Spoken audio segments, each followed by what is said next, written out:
Oh. Can you hear it? Piper, you good? Mm-hmm. It's a Mandy! Mandy! Mandy's back. Hooray. Hold on, where's the... I say now go. Walk out the door. Do not fucking deafen me with any of your soundboard shit. I thought I had a I'm back from outer space soundboard, but I guess I don't. No, I'm back. And now From she's outer back. space. From somewhere in Waterdeep. And also save that for Spelljammer when Taylor shows back up. Well, Hey! Because Taylor will be able to show back up next session. I heard that y'all were almost there. I was like, oh my god, yay! Yeah, we landed on the Rock and Roll. I see. I knew that you were waiting, and I wasn't going to make you wait any longer. So I was like, I need to get them to the rock by the end of the session. Hey. Took out a little mini encounter that was almost completely pointless, and just threw it out the window. Bye. Thank you. You're the best. I'm so excited. I was super excited today. I was like, Amy, today's the day. It's like, yes, today's the day. Holy shit. I'm so excited. And you do have a level 4, nice, correct? Yeah. Whatever level Amy told me to be. Yes, level 4. See, I know I don't need to remind people of levels generally, but Iris has fucking... Iris is the most cursed level forgetter. How even does someone just casually forget either level? Mental. Now forced myself into the habit. See, you can't bitch at us if you're not here to fuss at us. Bye. Yeah. Oh, I do. I have this one. Here, this one's good. Oh, definitely. Oh shit. Okay, that's interesting. Can't use all of it though because it'll get claimed. You fuck up my Twitch channel, Joe. You can blame it all on me. Baby, come back. All right. So, who wants to recap last session? We're at day 1 of Festival of Love. Yes. It is the initial day of Festival of Love where we are just arrow hunting, trying to find one of the arrows that we've seen one, and it 2. landed in. We saw 2. Mm-hmm. One that landed in the one girl, Aubrey. Aubrey. And Yeah. then at the very end of last session, we saw another one hit Floon. Right. Yes, I remember. I remember that one happening and me being worried that it was happening, and it was ending on the note of Floon. But we got some beer. Ashley just went on a date. Yeah, Ashley has fucked off, so... I'm helping. I have a bird. I'm helping. Yeah, Ashley is but if like if we end up on the other side of the map, the bird's not gonna help a whole bunch. It's a help action. Ashley has fucked up. is doing the man in the chair thing, just like through the eyes of the bird. Yeah, that's the other side. The other bit of this that you also have to remember, Amy, and your stat block making, is that we are down one rogue at this point.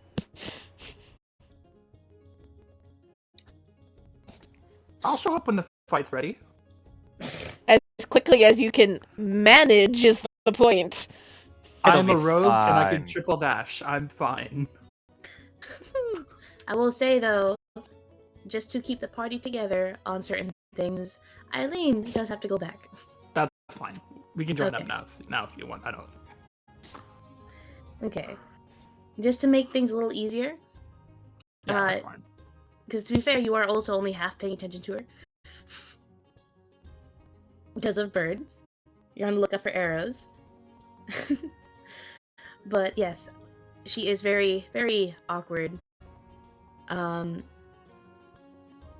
she's not going on to a tangent about the different tastes of the ale that you guys are getting. But like, she is like saying her goodbyes and she has to get back to work Has the at this point. arrow hunt been explained to you, Mandy? Kind of. Yeah. We're hunting us a Cupid. We don't know in character that it's Cupid, but players, we know it's probably a Cupid. There is once a year during the Festival of Love, mysterious arrows, red arrows that hit people and disappear, and they don't seem to know that they have been hit, and we are trying to get one of those arrows to study it.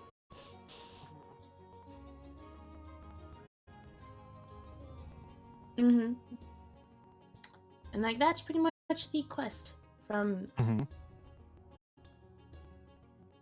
sorry, as I'm like shifting and organizing these fucking tokens. That's pretty The much tricky quest. part, and the tricky part is that the arrows, they're in the air, and by the time they stick in someone, it's like probably too late. So we have to intercept it as it is airborne. Intercept it as it is airborne, or be very lucky in tracking it back to the person that shot it. Yeah. If only one of y'all was a monk, huh? Oh, right. Huh. But Iris isn't here. We can't help that. Okay, so we last left off with Feyre and Clint firsthand seeing an arrow just shoot straight down into Floon's shoulder, and like his shoulders dip from the force of essentially just like looks like someone put a hand on his shoulder and just pushed downwards. Not very hard, but enough to make him shift his weight upon impact. And then the arrow disappears, and you see that his eyes flash pink for a second before it like dissolves. And we are actually going to start with the return of Nice this session. Hooray! Nice. How have you been? It's been a while. Explain to me what Nice is doing. Nice is just kind of hanging out right now. Eyeballing and keeping a lookout on different things and people going by. Minding her business or pretending to mind her business. Okay. And I know this isn't the direction that she's facing. Yeah. However, out the corner of her eye, she does see the movement of a red streak and can turn, and she sees Feyre with a bunch of other people standing there.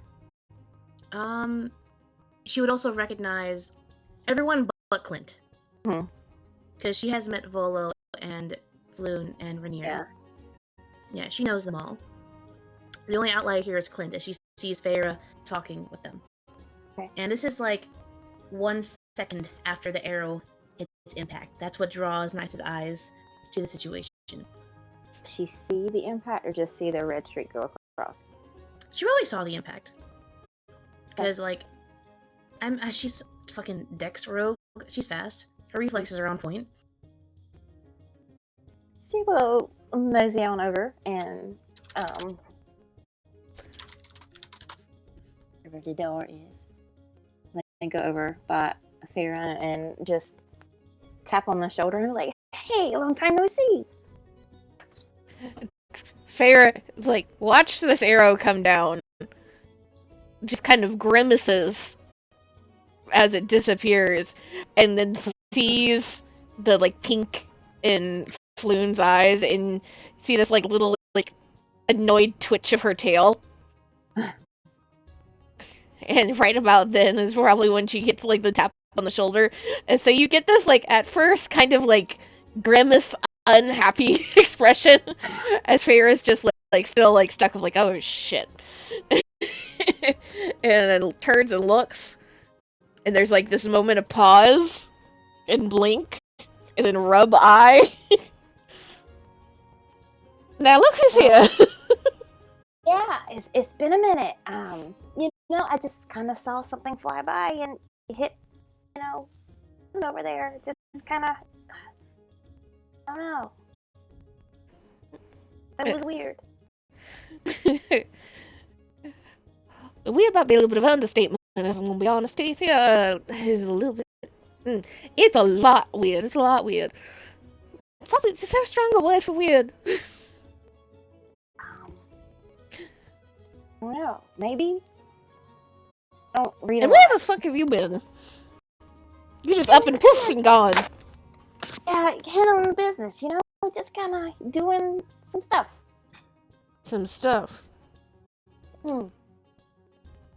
You know, you like done with stuff, or is like this just like, oh hi, bye, like waving on the short road? Some stuff's done. Some stuff got kind of interrupted. And Well, I know how that feels. and do I want to know what interrupted means? Maybe not here. Oh, okay. And she wouldn't know Ashley either. Nope, she would not know either of them. She does not know Ashley or Clint. Clint is watching Feyre talk to this stranger, and he is like half interested in Floon because he saw the arrow like hit him and then pop off and just immediately miss or vanish, and he's like, "Ow, piss sticks!" Just like snaps his fingers and then watches this whole conversation with growing curiosity, and he is like with each passing moment has scooted a little bit closer and a little bit closer until he is like in between the two of them, making it into, rather than like a person-to-person conversation, making it a triangle so that he is included. Right before he can like impose himself properly into between the two of them, Feyre just lifts a hand, grabs the brim of his hat, pulls it down over his eyes. As like that is done. You are staying where you are. And Feyre just sighs and like rubs the back of her neck. Well, I don't know how much you've been told exactly, because we have had your brother around up until recently too. He just fucking popped off too. Yes, that must be a family trait of yours. Is, you know, we kind of just go. You know, there is such a thing as goodbye. That is something that people do know how to say usually. And in fact, there's quite a few ways you can say it. But anyway. I will try to remember that. Sorry, Mandy. It's in character. I'll at least try to leave a note or something. Nice. This would be Clint. This would be Ashley. Ashley Clint. This is nice. She was one of the original owners of the inn that helped save these chuckle fucks. And she was like throws a thumb over the shoulder towards Rainier and Floon. I remember you, or rather, hear about you. Hopefully not bad things. No, I you don't probably think it's told bad. us lots of good things about you. It's a pleasure to meet Lots you. of things that were illegal. Nice to meet y'all too, huh? We don't mention the word illegal in public, Glenn. Right. Lots of things that were legally questionable. Well, I don't Close know what you're enough. talking about. He winks very loudly. And Feyre just like looks between the pair, just kind of crossing her arms with this like heavy sigh, and then looks towards Nice with this like half shrug. Let's just say the inn has gone into quite a few shifts in management, and these are something current owners and acquired tastes. Hey, but at least the tavern's opening tomorrow. Just drop by. I mean, yeah. I have no idea what's going on. I've been gone for a minute, but what tavern? The one that she's still Actually part owner blinks of. and looks. Hey, I don't remember anything. Looks to Farah. Are you sure she was an owner? It's a ghost, right? Are you thinking of her evil twin sister Mean? Farrah just Mildly. rolling her eyes. Yeah, the one that had the ghost in it does in fact have a ghost in it, but it's actually a fairly chill ghost. In fact, it likes to bartend quite often. And we are reopening that inn and tavern here shortly. And it's And also a puppy tavern. technically, I do believe you still have a ownership if it's just shared between you and your brother. So, hey, you're gonna be getting some revenue soon. That's always good. Yeah.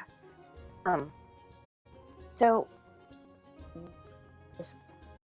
I mean, what are y'all doing? Like, are things from when I left? Is it resolved or? Well, we found these two, and we got the tavern sorted more or less. We are trying to help out another acquaintance of ours with some mystery disappearing arrows, and I do see Amy's like distracted ass just moving this one token around incessantly. Yeah, I called you out in text. I didn't call you out vocally. Wait, I'm just zoomed in, so I don't see anything. I'm like, Don't call me out. The one redhead is dancing. zoom out so I can watch. Has been dancing. non-stop moving for like the past 10 minutes. He's got ants in his pants. He's got to find the back restroom. This is not just Amy having ADHD moment. This is actual character NPC behavior. Of course. I too jitter around wildly. Let's go find mean, that space. Was just hit with something red that flashed by. So Yeah, that would be probably the arrows that we're looking for. They tend to hit people and then disappear, and nobody actually realizes they've been hit. We're trying to figure out how to either acquire one or acquire the person that has been shooting them. You wouldn't happen to be able to catch something that's flying through the air at probably a couple 40 or 50 feet per second? my hands are pretty fast, but I don't think they're that fast. Well, what do Miss Aubrey and Mr. Floon have in common? Maybe find a commonality. Feyre is going to, as the attention is shifting, will step kind of around Rainier towards Floon because she knows these people a little bit better, and she has saved their lives, so she can be a little bit brasher. And we'll just by the way, sorry. grab Floon by the collar and like inspect the shoulder that got hit. Oh, yeah. Floon is very fidgety. He's like rubbing like his like hand like through his hair. He's retied his hair back like 2 or 3 times now. He's just like fiercely whispering to Volo, and then he like goes over to Rainier and like fiercely whispers to Rainier. And as you fucking grab him, as he's just like getting ready to like shift and move back some more, and you inspect his shoulder, there is no wound.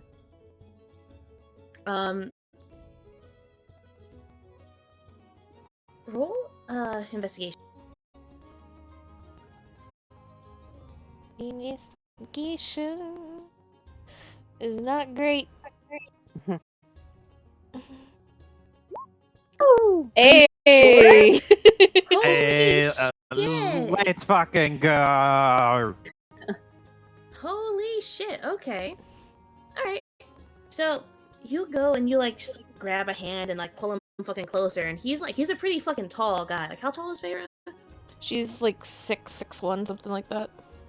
Yeah, he's a pretty, like, tall guy. He's like around Farrah's height, maybe like an inch or two taller than her. So you just kind of yank him down a little bit, and you stare at his shoulder, and you look in, and you see the exact spot where you saw the arrow, where you know the arrow went. There's no wound, which tracks with what you have been told and what you've seen.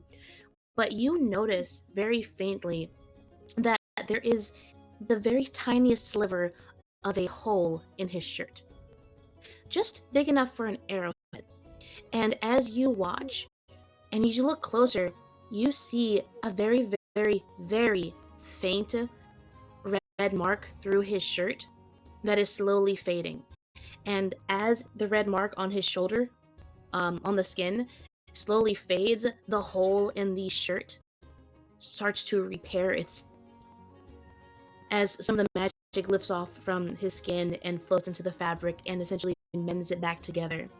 And you see that his eyes again were blue, but have now turned a little. There's like the tiniest pink ring around the iris.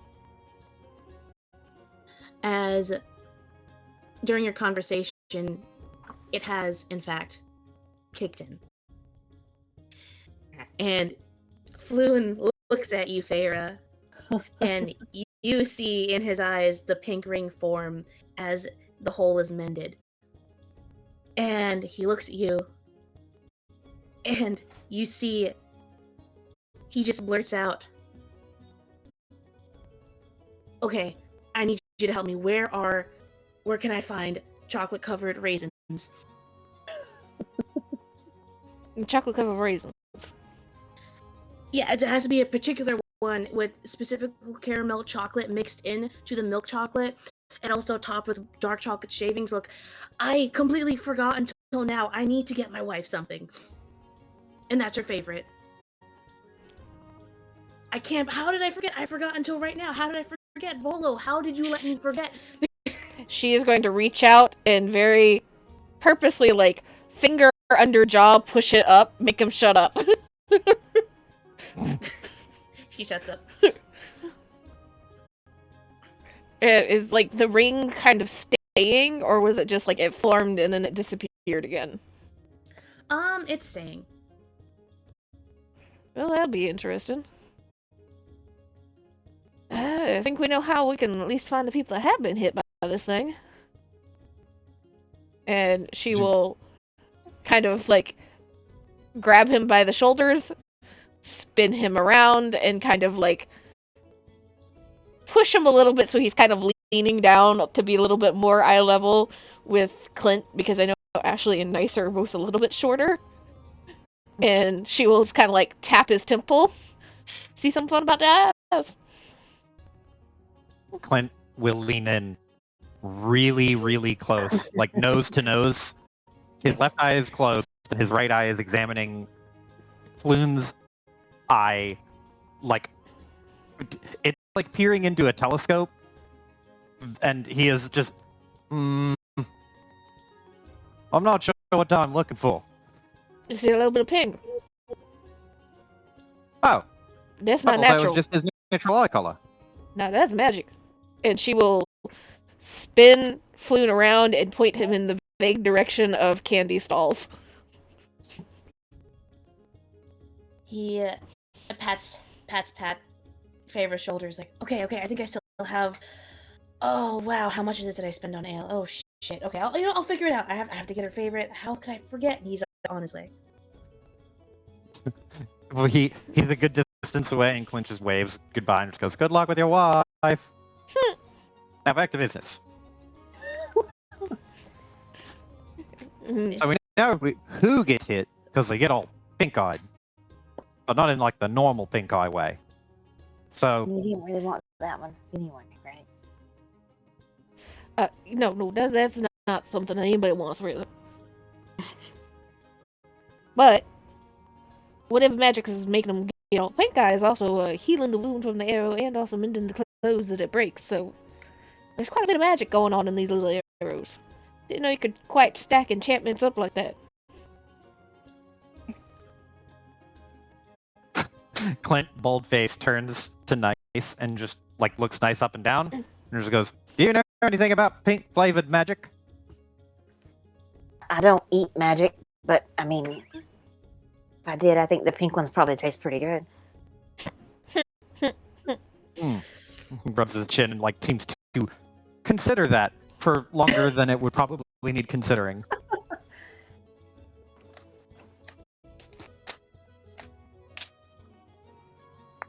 And Feyre will look over towards Rainier, and just, I'm sure Rainier is mildly confused at this point. Yeah. Just kind of shrug. You might want to be keeping a little bit of an eye on Floon. He just got hit by something that it'll make him a little bit cuckoo for a bit. Don't think it's anything necessarily bad. Everybody's just been like a little bit date happy.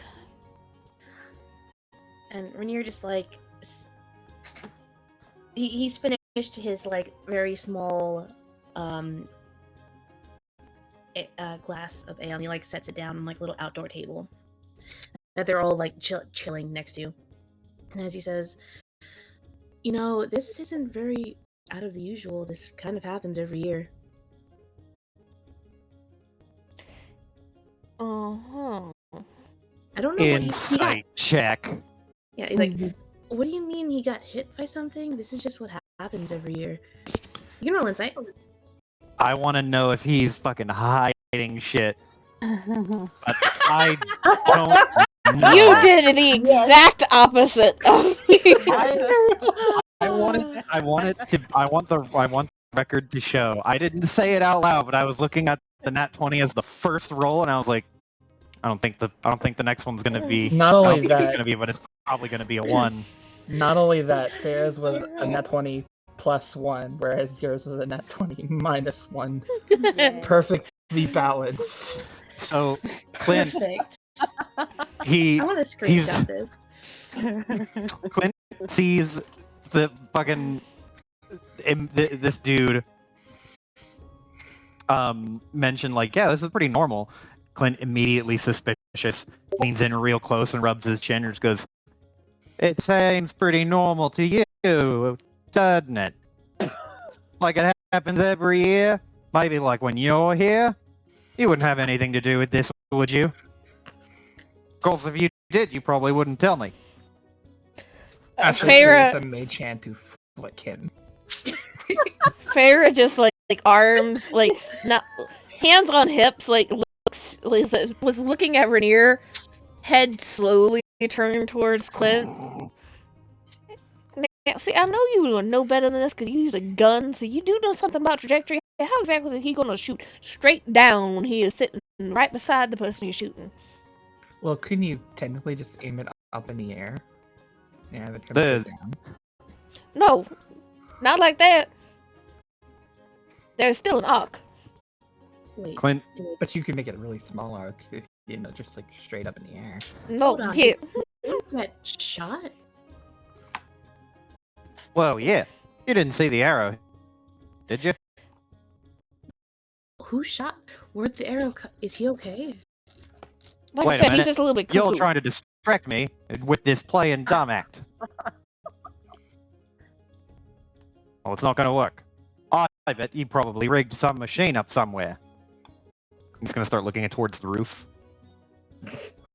The nearest roof would not create an arc that could hit him like that. This is true, but it could be a far away roof.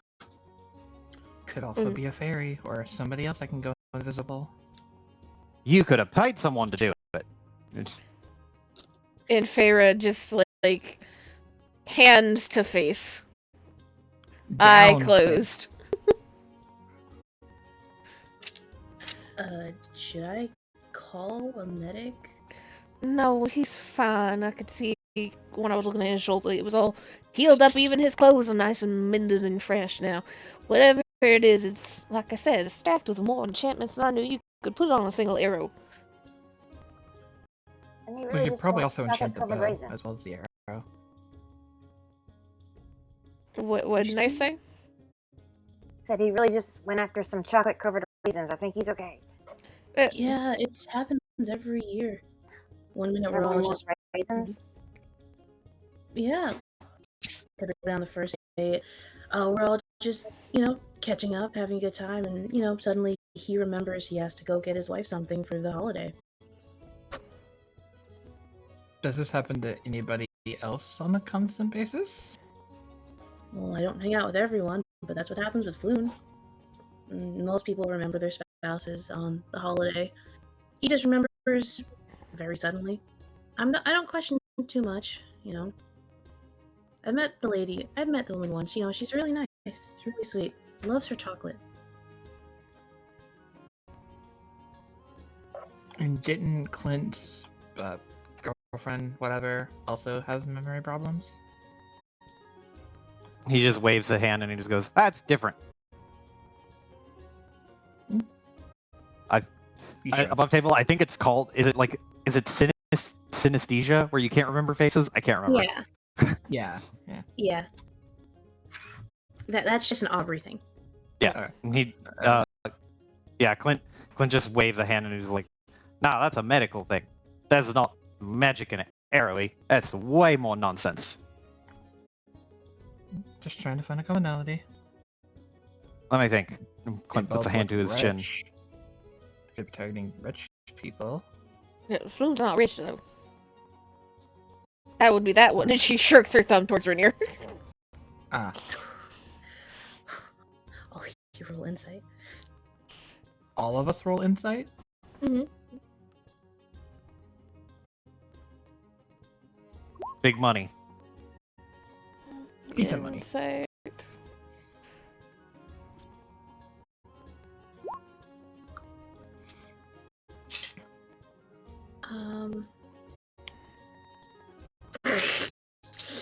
Oh.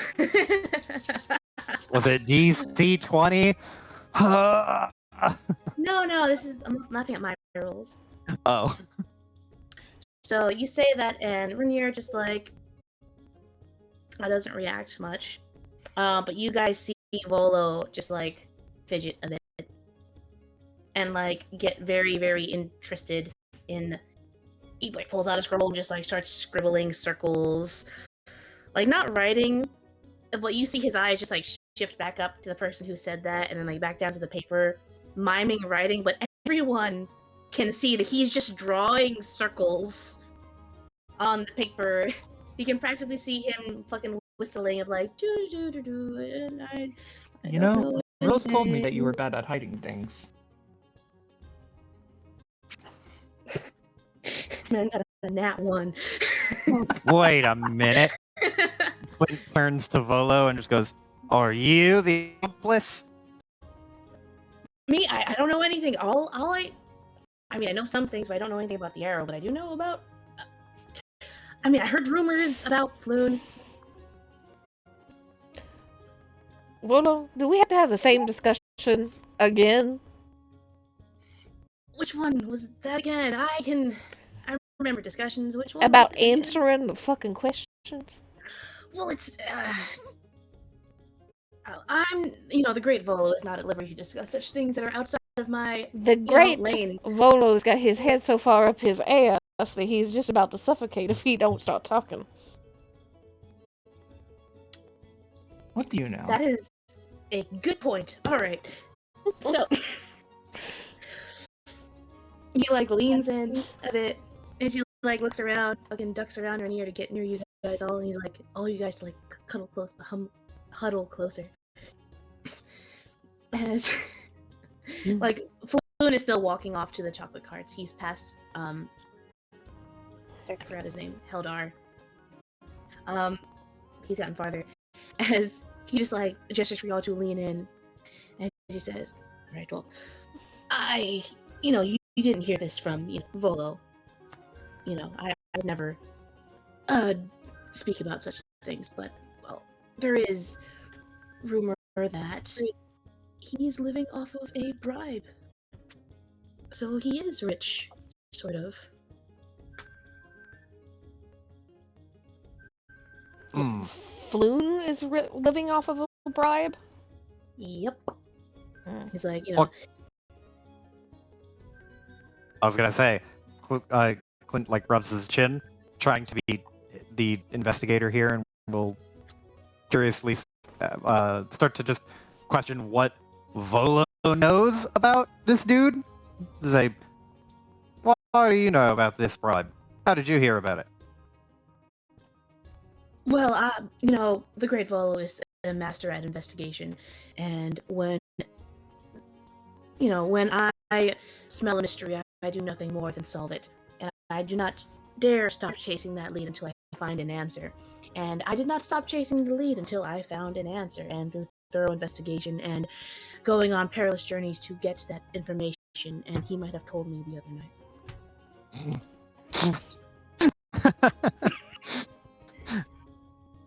Well. Mhm. And what exactly would that bribe be for from? Did he happen to include that information? He included a lot more detail than I would have liked to hear. I don't remember the noble name. Honestly, there's so many of them. But he apparently used to work as an escort in the fest halls, but apparently he came upon a noble engaging in indiscreet behavior. A married noble. Huh? So now he is living off of a bribe. He's, to keep that secret quiet. So he is not poor, he is in fact very rich.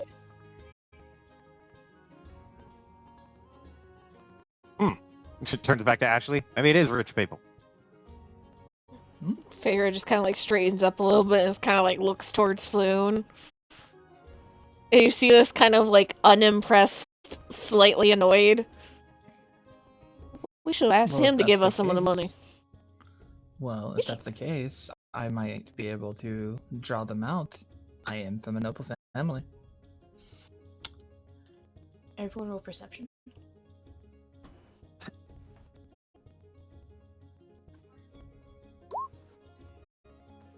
$13. It's getting there. Feyre. Ooh, meter beat, huh? As you're saying this and you're talking to Volo and Rainier, and you're learning the hot gossip on how Floon is able to maintain his party lifestyle, you notice streaking into the air another arrow. This time, you follow it you catch it as it soars above you, and your head snaps to it, and you see just as it lands right into Davril's arm. Oh no! Hey, Yagra's getting a pay raise. Drinking, as he's like going up to lifting up a glass to drink from, the arrow just impales onto the back of his forearm before disappearing. And you see in the distance Yagra point to the arrow. The impact of it caused him to almost spill his drink.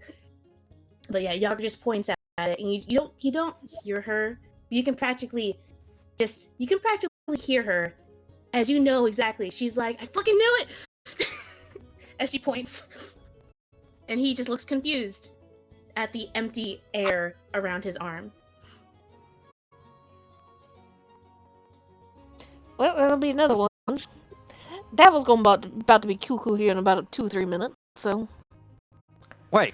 Clint looks over in the direction where there was an arrow, and then turns back and just goes, how did you manage to do that while we were all talking?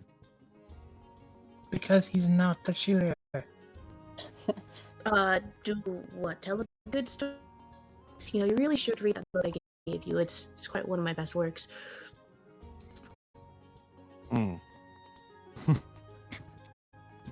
You're off the hook for now. I was on the hook? Wait, Fair, was I on the hook? I don't think was I on the hook? I don't want to be on the hook. Feyre just looks at him very unimpressed. The day that you actually pick up a weapon and point it towards somebody is the day that hell officially freezes over, so no, you're not on the hook. Okay, good. No.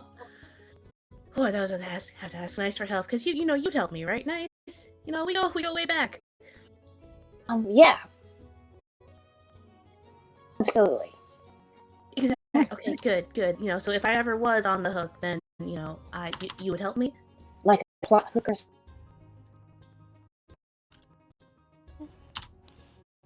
I'm not sure. But I don't want to find out. So if there are any hooks near me, you know, you are such a great fighter. You would do such a great job of protecting someone. Feyre like me. just sighs and turns and starts walking. I mean, I'll keep an eye out for hooks. Thank you, you know.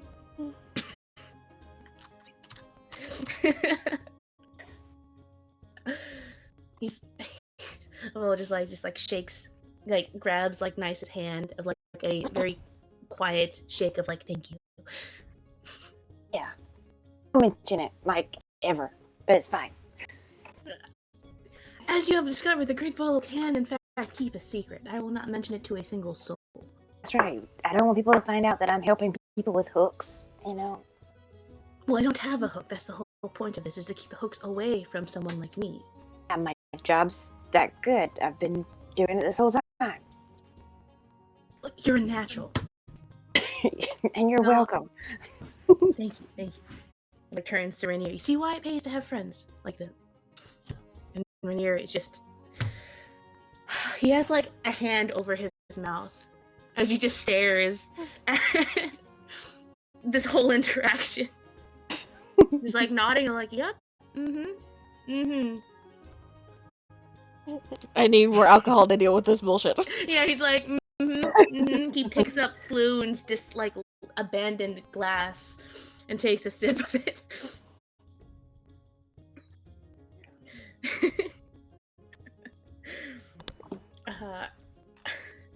Feyre, you have gone over to them. Are you guys following Feyre? Oh, so she's left. She's going back to work. Lynn? Not just hooks, but watch out for arrows. Bye. Clint is going to, Here. as he walks away, he does like point two fingers to his own eyes and then does like the I'm watching you gesture to both him and Volo. Volo just turns here and you're like, wait, there's arrows? That's the last thing you hear before you're out of out of earshot. Feyre just kind of like walks up behind Yagra and like pats her shoulder as she comes to stand beside her. Yeah, we've been doing a lot with them disappearing arrows. You ain't going crazy. She just turns. Look, I was right. I told you I was right. Right about what? Oh, the arrows. I know I saw one last year. I know I think I was hit with one. I mean, that was pretty puny arrow. I feel it at all, actually, but you know. Anyway, I could have sworn I saw one and it went right into Devil's arm. But he says that no, it didn't happen, that nothing happened, and that I probably drank too much, because, you know, a barrel of ale would probably make someone see stuff, but not me. A barrel of ale is nothing. So it's hit Devil in the past. What? No, it hit me a couple years ago. He says that's just a rumor and it doesn't exist, but I saw it. I know it was there because I saw it for like a second.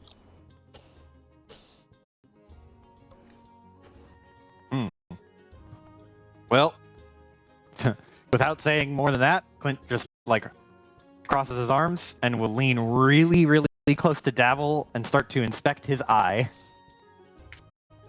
He fucking like looks at you, like eyes fucking furrowed, and he just like pushes you back. You're impeding my investigation, sir. I think you need to learn personal space. I'm trying to work. Right, can you stand at least 18 inches away from me?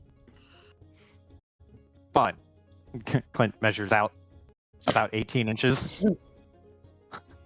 There's like it's not perfectly accurate, but it's close enough. He just like it's still too close, but he is at least 18 inches. He's like, I think your eyes are a little pink, mate. They are. There is a very light pink ring around the outside of his irises. As he just says, my eyes are not pink. I don't know what Yagra is on about, but it's probably something she made up because she's probably drunk right now. Feyre will just kind of arch a brow And let me. A disguise kit should have a compact mirror in it. Yeah, sure. Pull That makes out sense.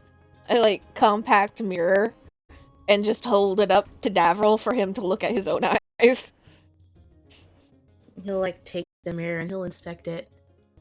And you see him stare at it for a second, his facial expression not moving, before he just like slowly hands it back. Okay, that is new. Told ya. You, my friend, just got hit with some sort of magic. Pink magic. Pink Do magic. you want chocolate covered raisins right now? Raisins are fucking disgusting, no. Okay, so it's not the raisins. Couldn't agree more. They're all shriveled. Are you feeling particularly friendly or otherwise inclined towards someone you don't normally feel that way towards? I mean, I feel a little off.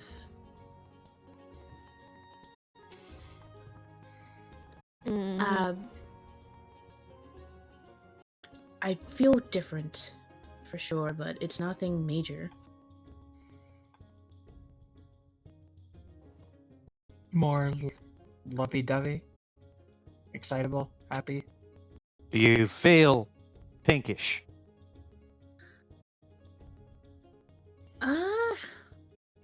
You guys are trying to get him to open up about his feelings. Roll persuasion. To, like, you guys, people who key contracts work out to. Is like, okay. Yeah, that's about what I expected.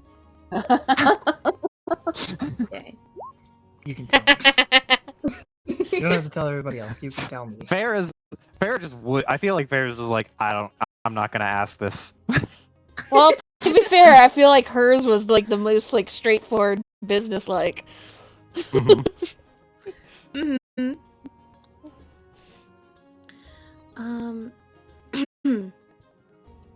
Oh, I can't find his fucking. Damn it.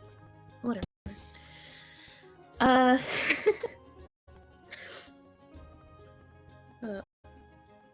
So. Yeah. Ashley got an 18. Okay. Gosh, good thing for bards, huh? As you guys are like, Faye is just like trying to be like really professional. Clint is. I just imagine Clint is at the 18 inches mark, but he has leaned in as close as he can from his feet planted 18 inches away. Still. Mhm.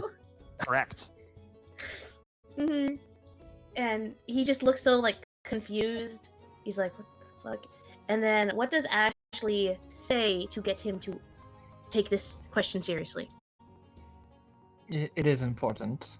We are doing a job of sorts. And you know that, confidentiality, your feelings will not be shared with the public. This is for a job. Alright, I can respect that. Well, he like fucking pushes Clint back. Like, he doesn't like shove him really fast, but just slow, just like, okay, back up. Back on your feet, not on your tippy toes. Just like, slowly like pushes Clint back onto his feet. I honestly, if I could describe how I feel, it would be nostalgic. I'm remembering something from a long time ago. Okay. Thank you for sharing. Hope that's enough detail so I can help you with your job. Yeah, that's good. Was it of a lover by any chance? He like stops, lets out like a sigh. He says, "Yes." She nods. Gives him a shoulder rub. Okay, thank you. Well, we know the MO of these arrows now. They target people. Maybe rich people. Maybe other than that. And he pauses. Maybe it's people that have forgotten their beloved. or in the process of forgetting? Don't know, it'll be exactly like that. Aubrey seemed to be looking for love. Aubrey's looking for love. Floon forgot his wife. Pink is love colored. This pricks. Feyre just like looks towards Clint again, like brow arched. One day Very you'll have, serious look on his face. one day you'll have to explain how the fuck some of the stuff that comes out in your brain and comes out your mouth. Well, he is right. Pink is often associated with love, innocence. So who knows? Maybe they're channeling positive emotions. Clint is going to take like 1 or 2 good, like 3 foot strides backward. Like he'll just measure out the footsteps and then slide back and look up around the rooftop, like up here. Like he's measuring the distance. And he is going to look up at the roof and then kind of like give like a passing like sweep and then just sweep his eyes along all of the rooftops. Is there anything there? Can you repeat that? Yeah. Mr. Amy talked Yeah. to me for a second. It's good. So Clint like takes 2 good strides backwards and starts to examine the rooftop of the building like immediately in front of him. Just like scanning to see if there's anything, any movement or any shape on the rooftop. Which building? The one, let me get the pointer. The one that we're This one. closest to. Yeah. Oh shit. Okay, roll perception. Not a good roll, but we're going for it. We're having a rough night tonight, Amy. Oh fuck. You know what? Hold on. Let me re-roll this. The best investigator ever. Yeah. You know what, Clint? You first of all, it's sunny. Mm-hmm. The brim of your hat shielded you from the sun until you looked up. Right? Ah, Second of all, you do spot something on the roof. You spot a figure in red. It's the red archer person. And it takes a second for your eyes to adjust to the sunlight, and as you blink and your eyes scan the rooftop, after your eyes adjust from the light, you see this person completely clearly. They are perched up on the roof, right? Their red hood shadowing over the top half of their face. And you see this so well because they have an arrow notched and it fires straight at Clint, oh hitting shit. him square in the chest. Yes. Clint like holds his head up, does the little like sun tint thing as the light gets in his eyes, and he just goes, I see the archer. And then falls over. Can Saved. Feyre try to dive and snatch at the arrow before it disappears? Ooh. What? I can summon a mage hand to Yes. just pull it out real quick as well. What is Feyre's? Okay. No, I'll let Feyre attempt this. Yeah. She can try to pull Go it for it. out of Clint before it disappears. It could be a straight up dex check, unless you'd like to argue something else. Acrobatics? I will let you roll acrobatics on the caveat that you fully describe what she does. Um, On how it's acrobatic. The price you pay is so she, Oh. if Clint is like, I see the archer, like, Feyre does knows. have the reactions of, like, I see something dangerous on a ship and then immediately go into action. Because that's a problem. And so, and Clint, bless him.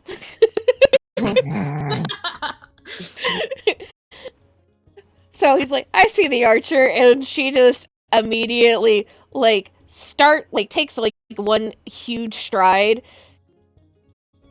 intending at first to almost 1 foot down, almost pirouette to look up to the ceiling to respond to whatever is going on, but instead sees the streak of red as she is landing on the first foot, and so she just launches herself at Clint instead.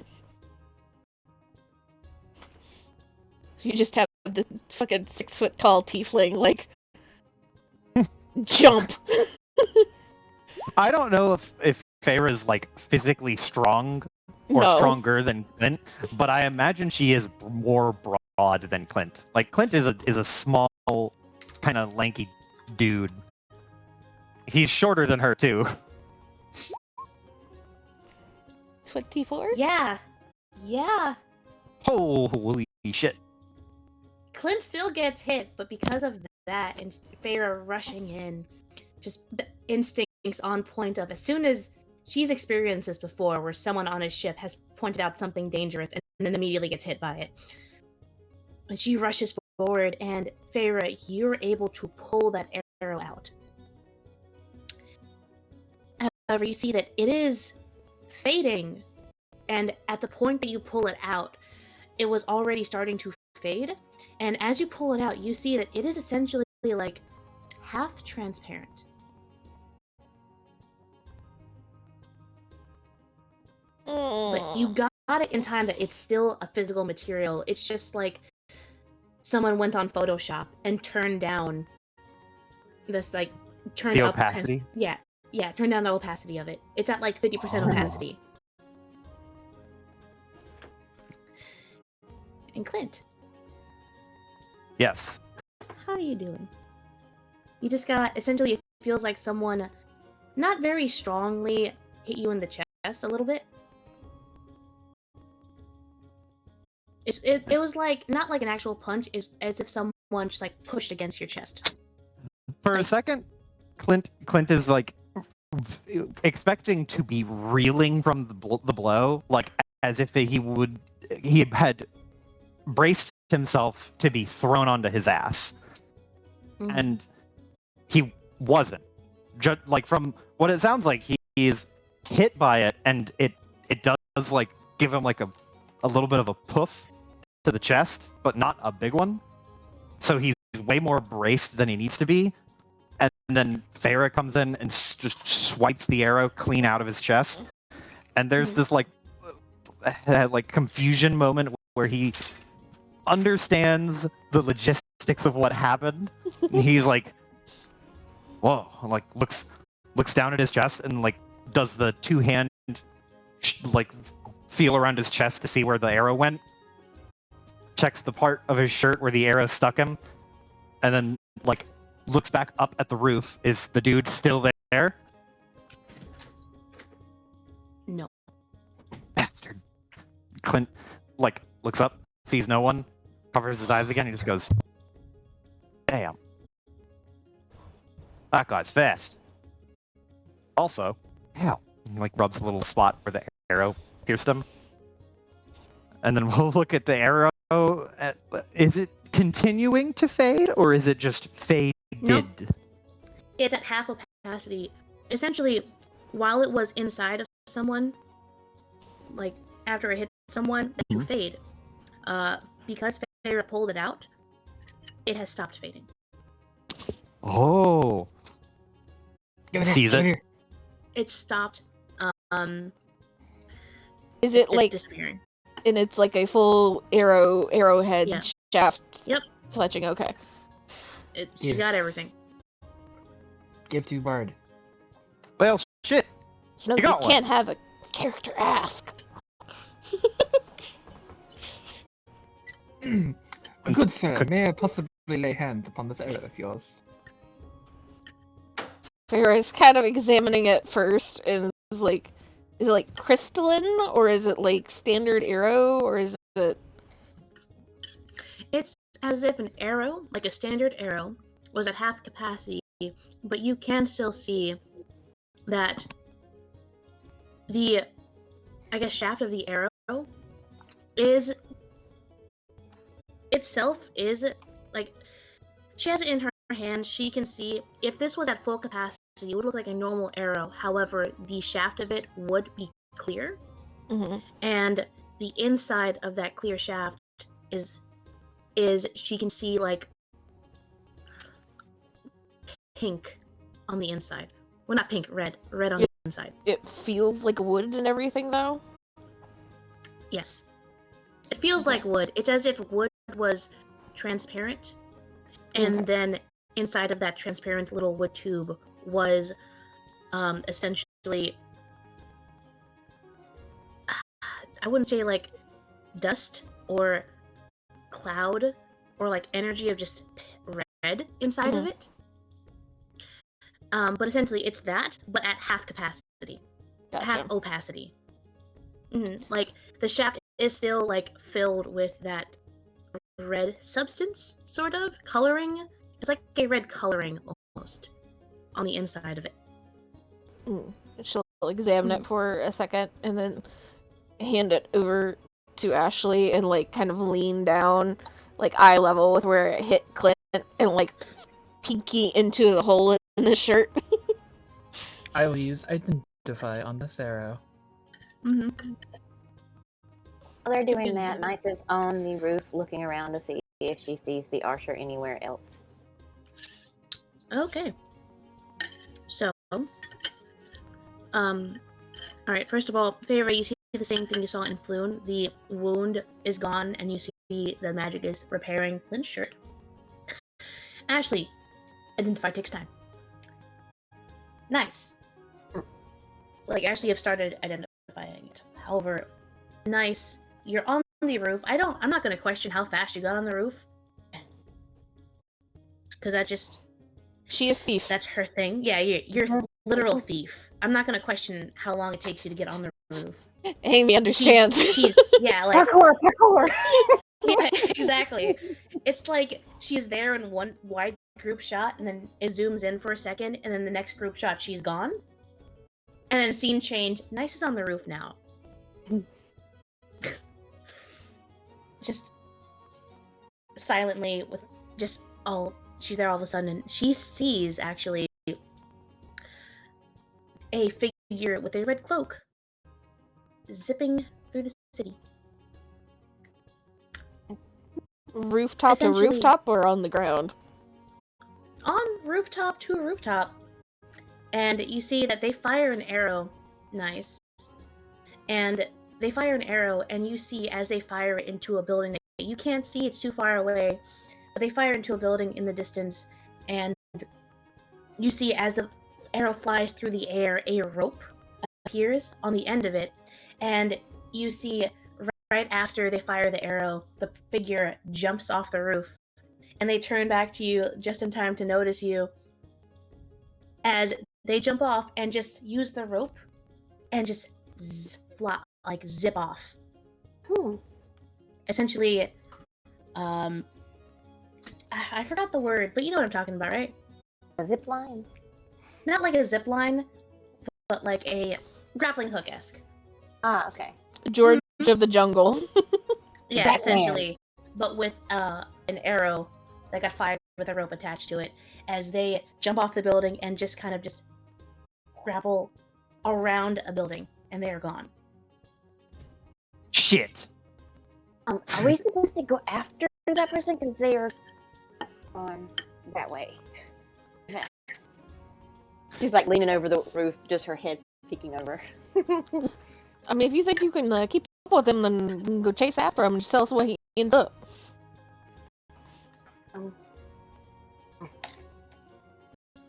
I can't really grappling hook though. You know, like. Oh, I got you. Check this out. And Clint will yank something off of his wrist and fastball pitch it to Nice. Buffoon! We have a grappling hook, wrist-mounted grappling hook. Oh. It is in handouts. Mm-hmm. It's an item they just recently got. And I'm like, oh boy, they're gonna use it? Hell yeah. I was going to, if you hadn't have had the archer aiming and shooting at Clint, I was gonna have him look at the roof. I expected to see nothing, and I was gonna have him zip line up there to get a better look. He just gets shot. Listen, I rolled to see Fucking who got he my would ass. shoot. I rolled to see who he would shoot. He got Clint's number twice. Wait, twice? I rolled again because it was too perfect. Oh my god. Okay, but Clint throws the fucking wrist-mounted shoot to Nice, and he will, as is sailing through the air, he's like, "Welcome to the club. Good to have you aboard, even though you were kind of here before me." She was like, all right. And she like fast hand puts it on and just runs off the roof. All right. So Nice is going off on a chase. Ashley is identifying the arrow. Clint, buddy. I was gonna say, what's Clint is scratching It takes the a couple arrow wound. minutes. Yeah, it takes a couple minutes to kick in, as you have seen. Yeah. All right. Yeah, the wound is gone. There essentially was no. It's almost as if there was no wound in the first place. It's convenient. Yeah, you would know if you had a wound because, like I said, Feyre stuck her finger through the hole in his shirt to inspect.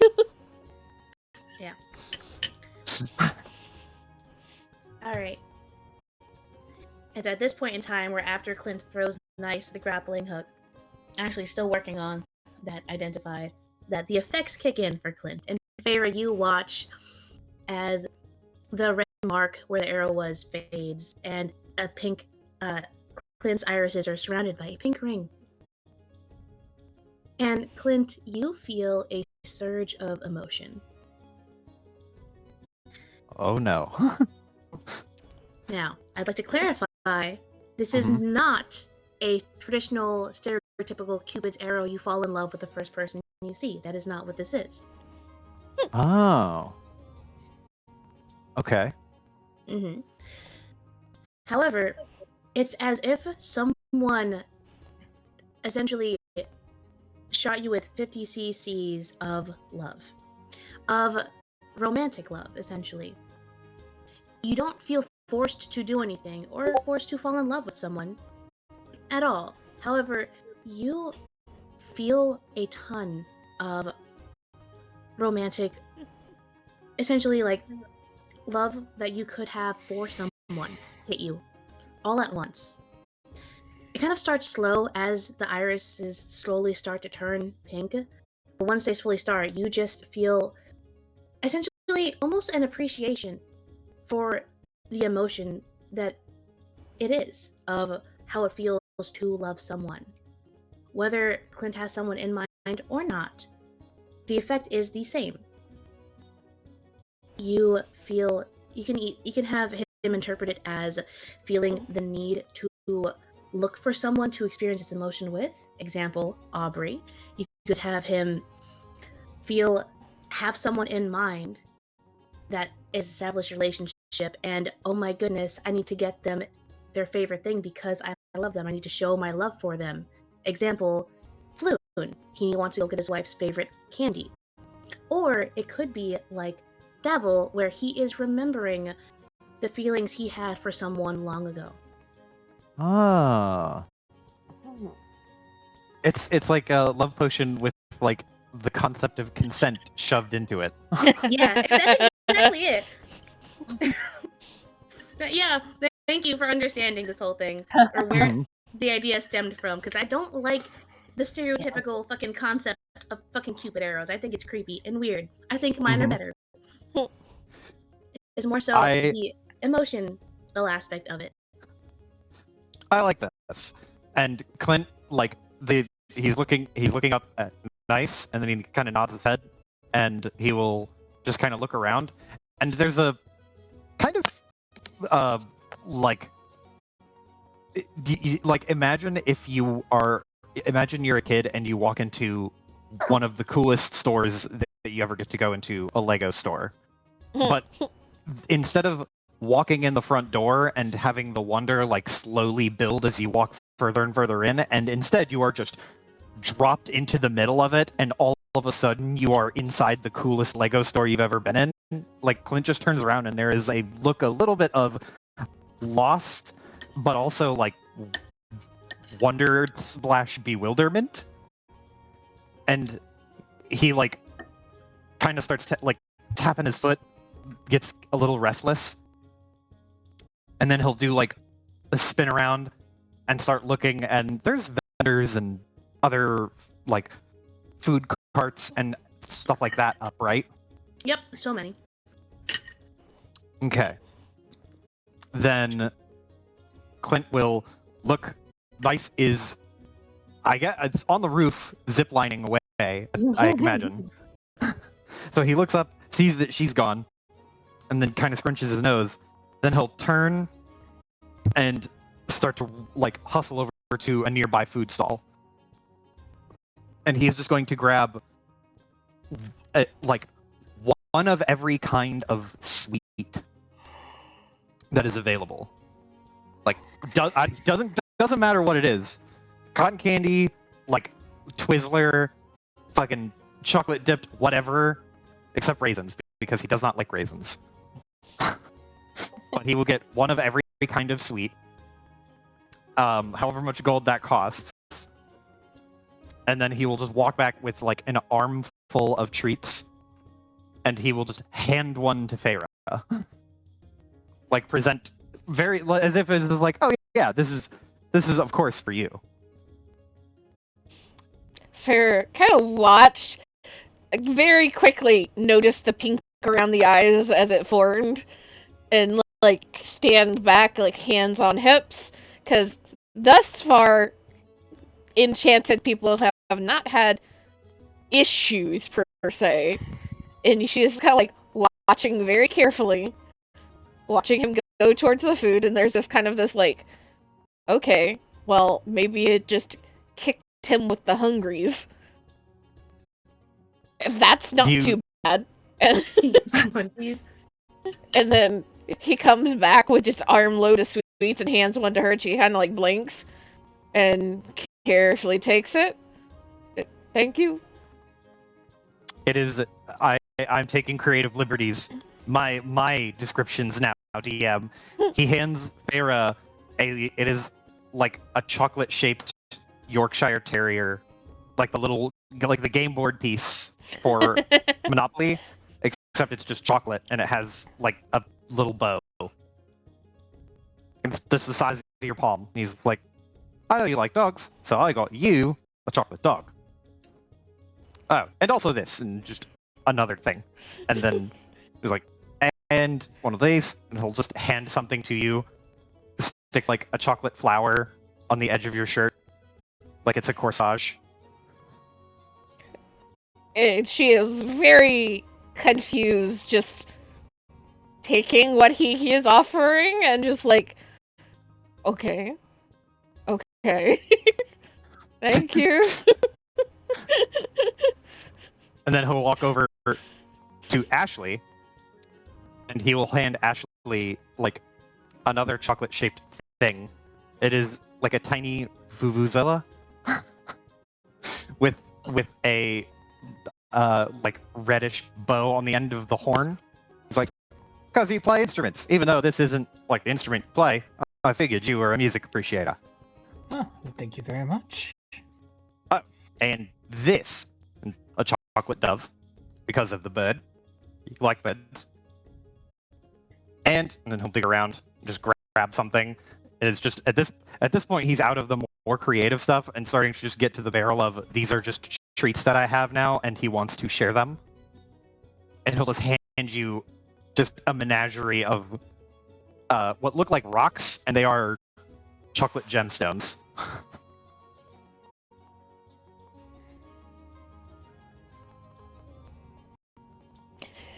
Oh, wait here. And then he'll hustle back, and he'll run over and give some chocolates to Rainier and also Volo.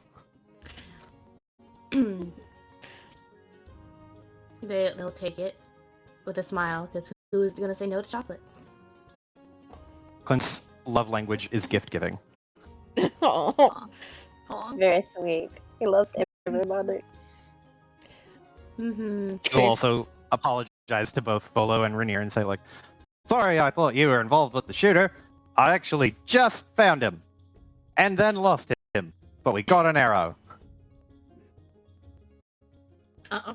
Will accept your apology, and he will just like clap him on the shoulder in a friendly gesture as you take the chocolate with his other hand and gestures towards the world at large. As he says, "You know, almost successes make a great story. As long as you don't give up, you will find them, and you will save the day, and it will be a fantastic story that you can tell me about, and I will write it for you." Clint will nod and then put a little, like, chocolate spell book on top of Volo's head. Aw. I imagine it looks like a big wizard tome, but it's about the size of your palm. He will take it very graciously. And he'll run all the way back to the group and be like, yeah, I don't see what the big deal was. I don't feel any different about that arrow. Feyre kind of glanced at like Ashley as Ashley was receiving the food and like making sure Ashley was like still working on the arrow, and then is very clearly just watching Clint run across the circle, just mildly concerned, but not chasing after. And then when he comes back, she'll kind of like lean a little close, squint at his eyes. Still pink. Yep.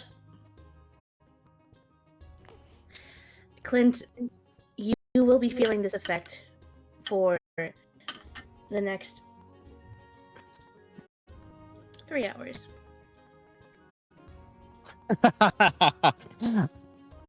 Amazing. So, Ashley, Clint almost interrupted your spellcasting. Almost. However, you are a professional ward. So even though you just got, like, candy, like, given to you, you didn't lose focus. It smells very nice, actually. Candy smells delicious. But you did not lose focus. And you finished casting Identify on the arrow. Essentially, what the arrows do, the arrows on a hit do no damage and disappear as the body absorbs the arrow. Depending on the type of... So depending on the day, it will essentially fill the person... There'll be a surge of that emotion of whatever day it is celebrating into that person. So today is the day about romantic love. So whoever gets hit is filled with filled with either the appreciation or the feeling of or the need to act upon or seek out someone romantically. Because today is Eros. In another life, we knew him. That's true. Ah, tear. Feyre just slowly starting to eat chocolate flour. Alright. Nice. Describe to me how she is parkouring across rooftops with a grappling hook. I want to hear it. Well, I don't know if she's ever used a grappling hook before, so she's probably like, oh shit, and like hit the window or some building.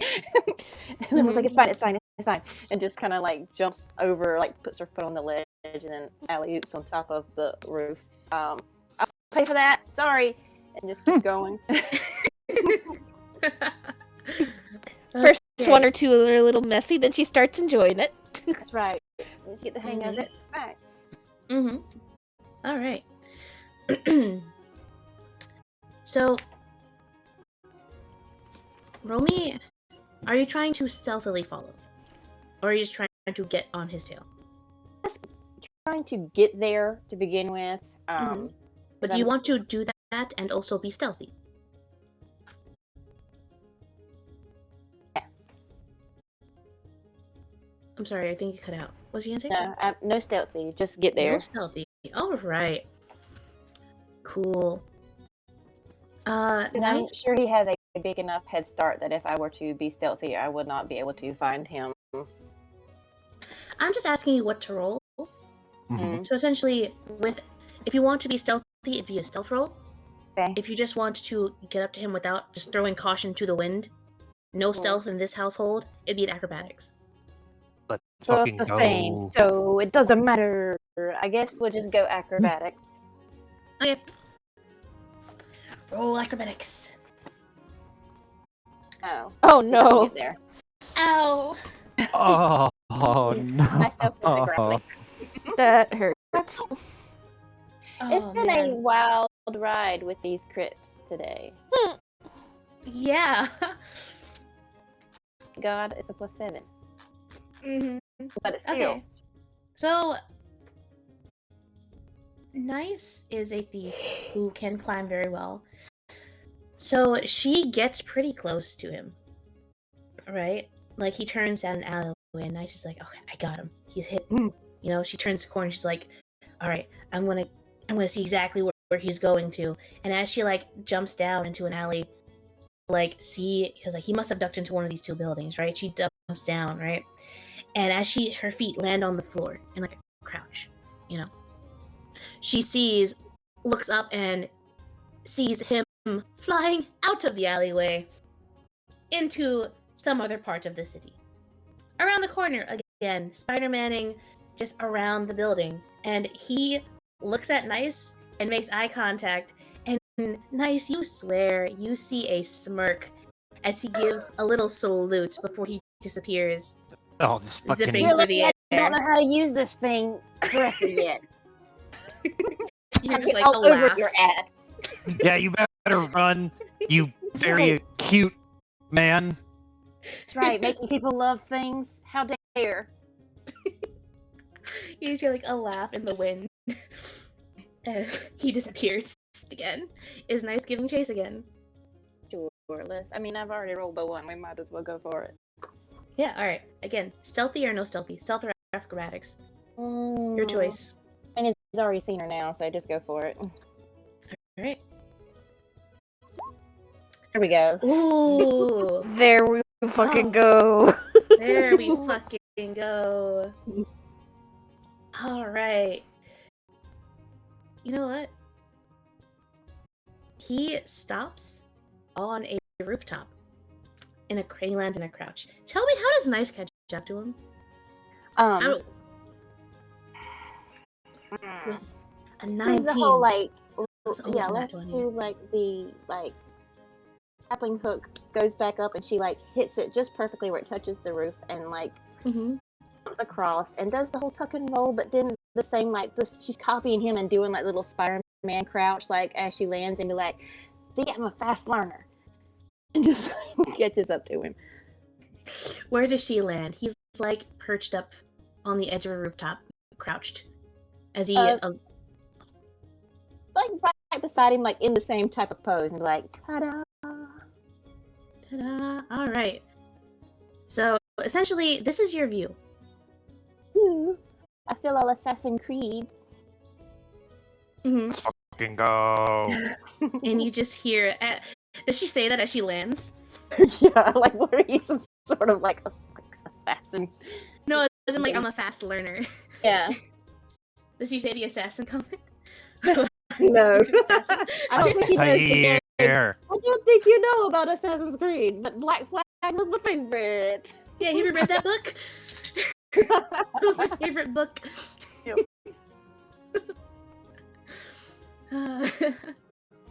Okay. So you just crouch next to him and land, and you say that, and you just hear a snort as he just doesn't move, but he turns his head to look at you, and he says, "Well, you found me." Do I get like surprise? Like I'm not really like after you like to catch you. I'm just after you to see like you know, why are you doing what you're doing? Like, is this like the thing that you do? This is your job or something?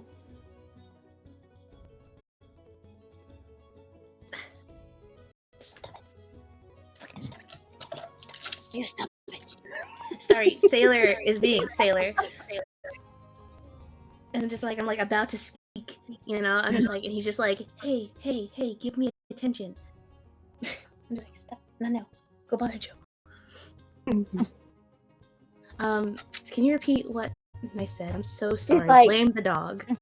It's like, I'm not after you to like catch you or get you in trouble. I'm just kind of trying to figure out, is this like your job or somebody telling you to do this? It's like, what is it that you do here?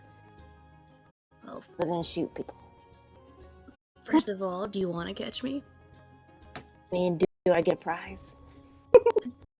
Depends on what you're after. I mean, she was like fast hands, like just trying to grab him. My prize is you.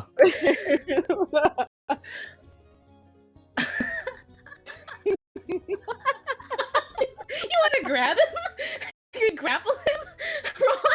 not like grappling, not like that, but like, you know, like if he's wearing a hood, like she's just trying to like grabs the hood, like not like trying to like grapple him, like I've got you, tackle, just Okay, got you. You just want to grab onto his hood.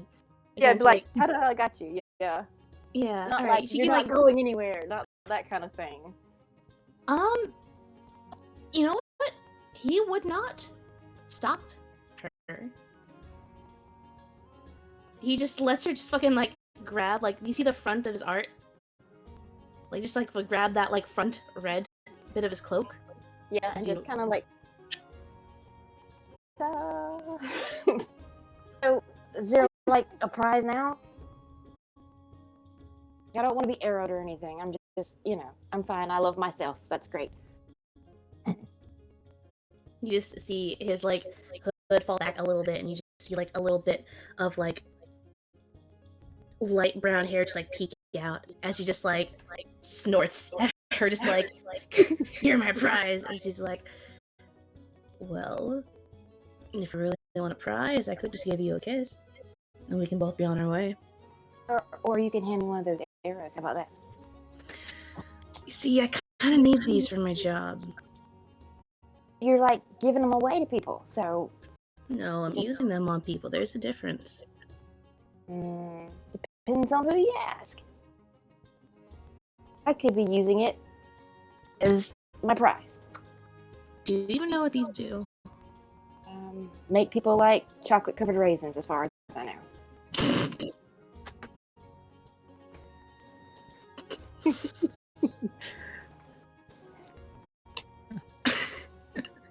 She looks a little shocked at first. He's like, I mean, that's all she knows. yeah. He just like snorts and shakes his head like, no, but considering the last guy that I shot, yeah, that is what he does every year. You target the same people every year? I target those who need it. Depending on the day, it does different things. Depending on what they've been lacking or what they've forgotten, I give them a little boost to help them be happy in the year.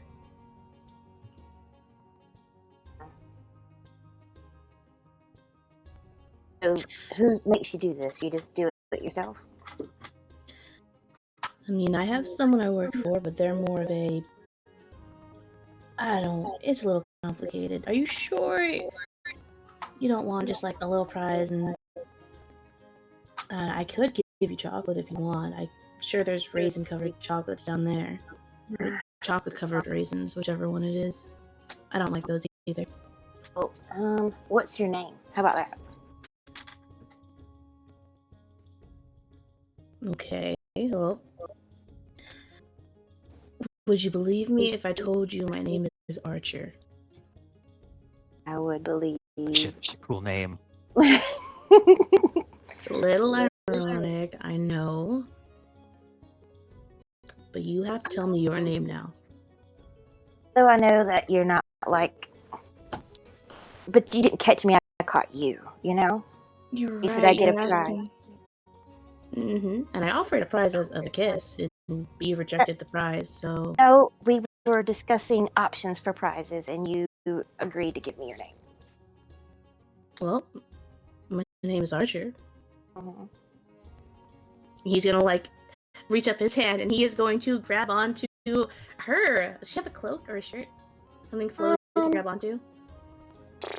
We'll say she's got a hood because most thievy Most rogues people have have. hood. Yeah. He's going to reach up a hand and grab onto her hood. He's like, all right, since you're playing this game, now I want my prize of your name. Shit. I don't tell anybody my real name, but you can know the thing I tell everybody else is nice. It's a name. Good enough, I guess. It's like, I mean, it is just as crazy sounding as Archer, being an archer. And, well, I mean, obviously I'm an archer. Are you nice? Depends, I guess. Depends. Okay. Well, it's been lovely speaking to you, Nice, but I do have a job to do. And, well, you got your prize, and I got mine, so... Okay. Okay. I don't sure if they needed anything from you other than that. So have fun shooting people, Archer. Oh, I will. I make a sport of it every year. Try to do trick shots if I get bored. Not the first person to catch you. He, like, stops, and he, like, looks at her, he's like...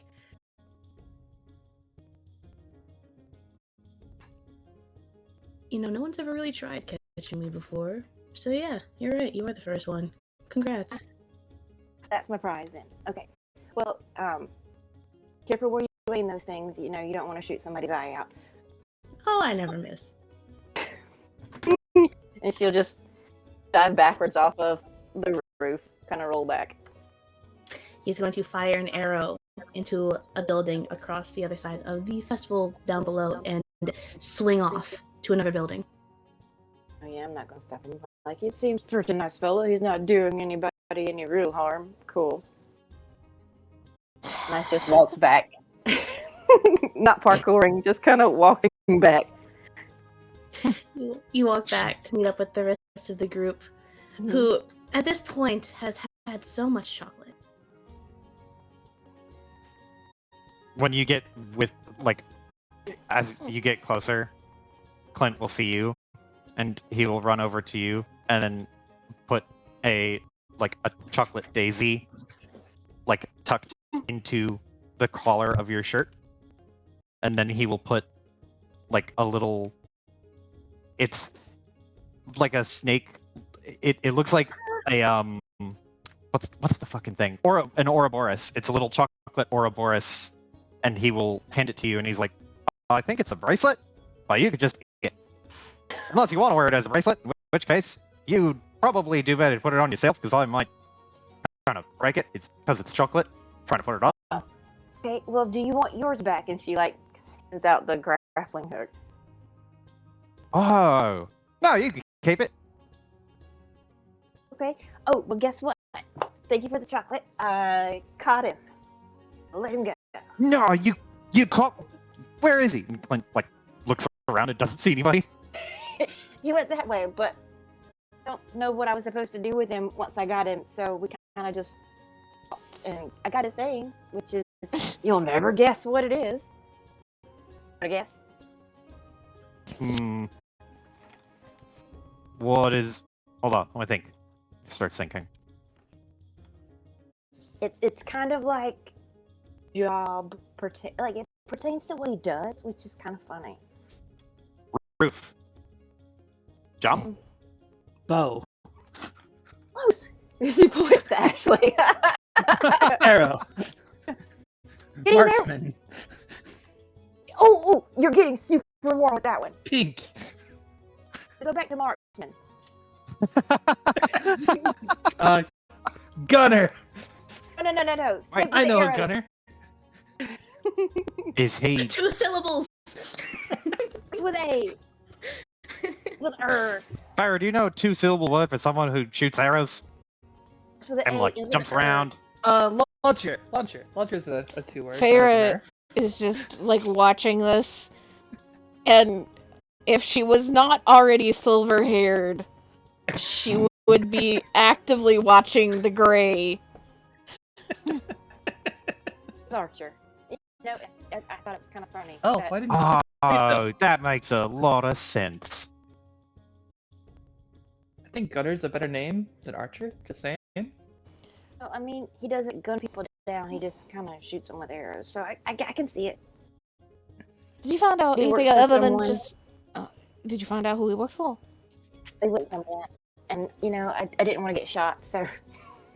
Did you find out why they're shooting people? Says it's just his job. He does it like every year, and it depends on the day what the arrows will, you know, do. So. Really? Farrah's just like dying inside. No, that tracks. That's pretty much what this arrow does. Kind of flips it around, then spins it on its finger. Was like, do you want to kiss? I'm like, no, it's okay. Just give me your name. I'm like, I just, you know, I love myself. Keep that. Damn, bro shot a shot. But I'm the first one to catch him, so that's pretty cool.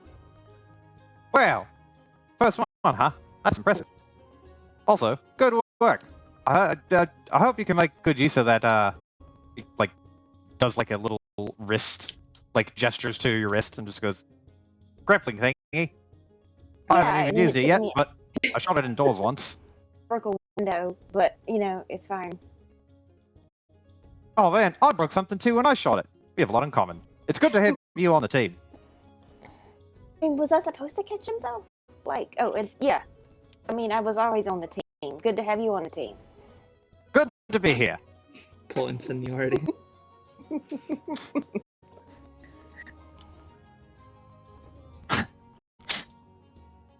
And I didn't really see. He's not really like hurting people. He's just making them. He says he's doing it for the people that need it. So The people in need it. Looks to Clint. Clint just like scratches his chin, just goes. And he said, "What'll these arrows do? Something different on every day." yeah, today is the day for, I guess, romantic. Whatever, depending To on the give day you of the intense festival. feelings of love, basically. Clint, who is not introspective, just pauses and thinks about it for a second, and just goes, "I don't think they work. I don't notice anything different about myself at all." I just met you, so I couldn't tell you anyway. Well, Well, apparently you love sweets, so I guess that makes sense. Has he even eaten a single chocolate? no, he's given most of them away. Yeah. Some of them, I don't know. Is it like summertime or no? It's spring. It's springish, so it's not too hot out. So they're not melted, probably, right? No. Nice. Yeah. Oh, yeah.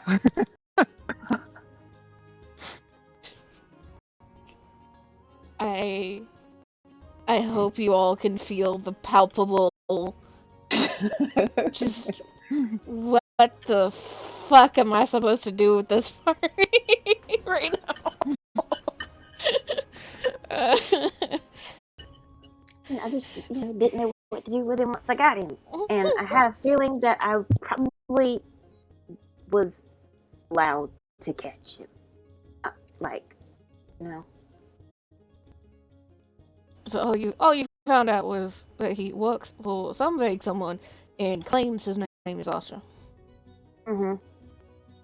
Does this every year. And for people that need it. I don't know. I didn't know what to ask him. I didn't know what we needed, other than I tried to, get him to give me an arrow and he wouldn't do it. Well, I rarely need anything, except maybe. I was gonna say food, but I'm not actually that hungry. What do I need? He starts getting lost in thought. We'll try to catch him again tomorrow if we have a list of questions. I really just, What's the order of the days of this festival? I shall post in chat. Woo! Hold on. Let me just make sure my fucking spelling is right.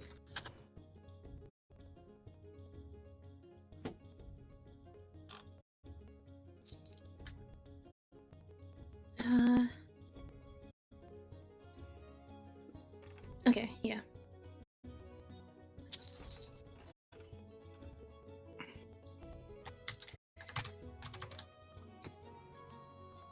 Do.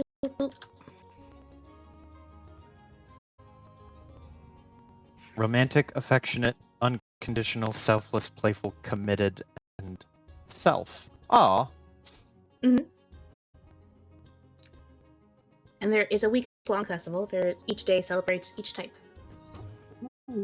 So today is why there's a lot of couple deals and a lot of couples about.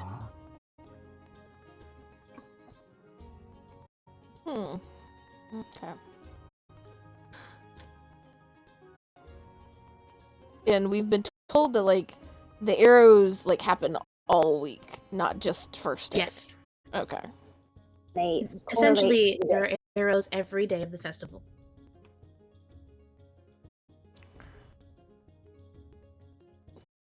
Feyre just kind of crosses her arms and just tilts her head one way and the other, and kind of skimming the rooftops as she's thinking. Well, I don't exactly think we're going to be seeing him anytime soon, at least not today. Not after he's already hit one of us. Wouldn't necessarily be smart to try and shoot another one. Yeah, unless you need it, I don't think he's going to hit you with one, because he says it's for people that need it. Who the hell needs to have an arrow shot at him? No, I don't understand it either. I mean, since he never misses, though, so... No, that's a load of horse shit. I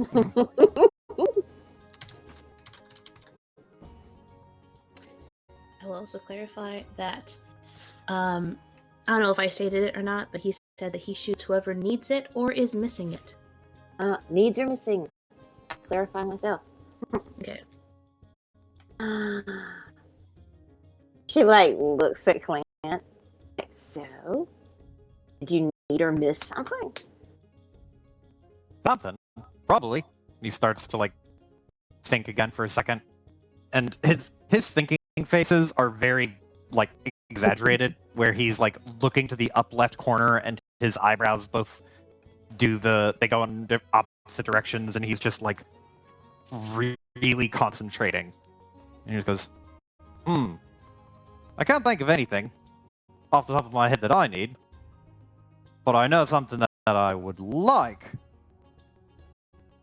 And he will walk over and then get, like, one arm around Feyre and Nice, and then kind of, like, try to shuffle everyone a little bit closer to Ashley so that everyone is close-ish together into, like, a group huddle. And it's not entirely smooth of a transition, but he gets everyone, like, kind of tries to shuffle everyone as close as he can, and then he will pat both Feyre and Nice on the back, and he will, like, awkwardly start a group hug. Nice is just... Oh yeah, you're not being affected at all. Smile on his face, and he just goes, oh. Feyre just, like, I imagine it takes a second for all of them to figure out what he is wanting. Yeah, like... and then Feyre just kind of, like, blinks, and then there's just, like, this pat on the head.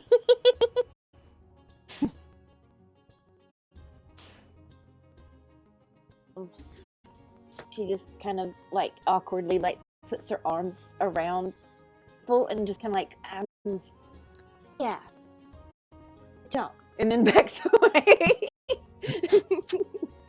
Clint will like nod to you and say, "It was nice to meet you today." Yeah. So did we mission accomplished here today? Are we supposed to just get Arrow and that was it, right? Well, that's Yep. all we had to do, yeah, but now I have questions.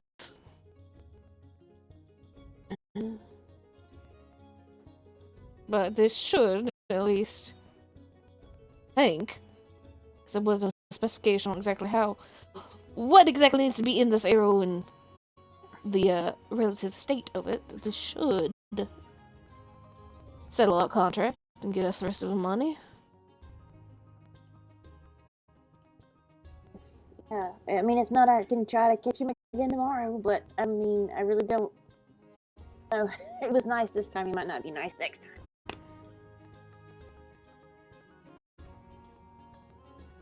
Well, if we won't be catching him and you're that worried about it, we're just going to have to either lay a trap for him or one of us others are going to have to be trying to catch him. Or one of us just really act like we need tomorrow. Like, we Friendly need love. what? Oh, I'm so sad. I have no friends. Oh.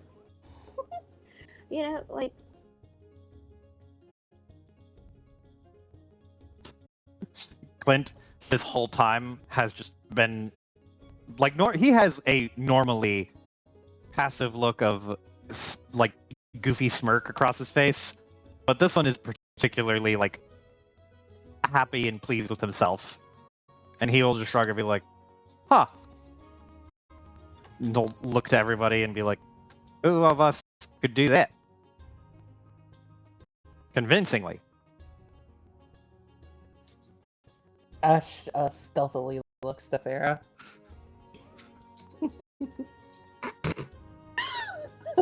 What is with you and trying to call fucking Feyre out?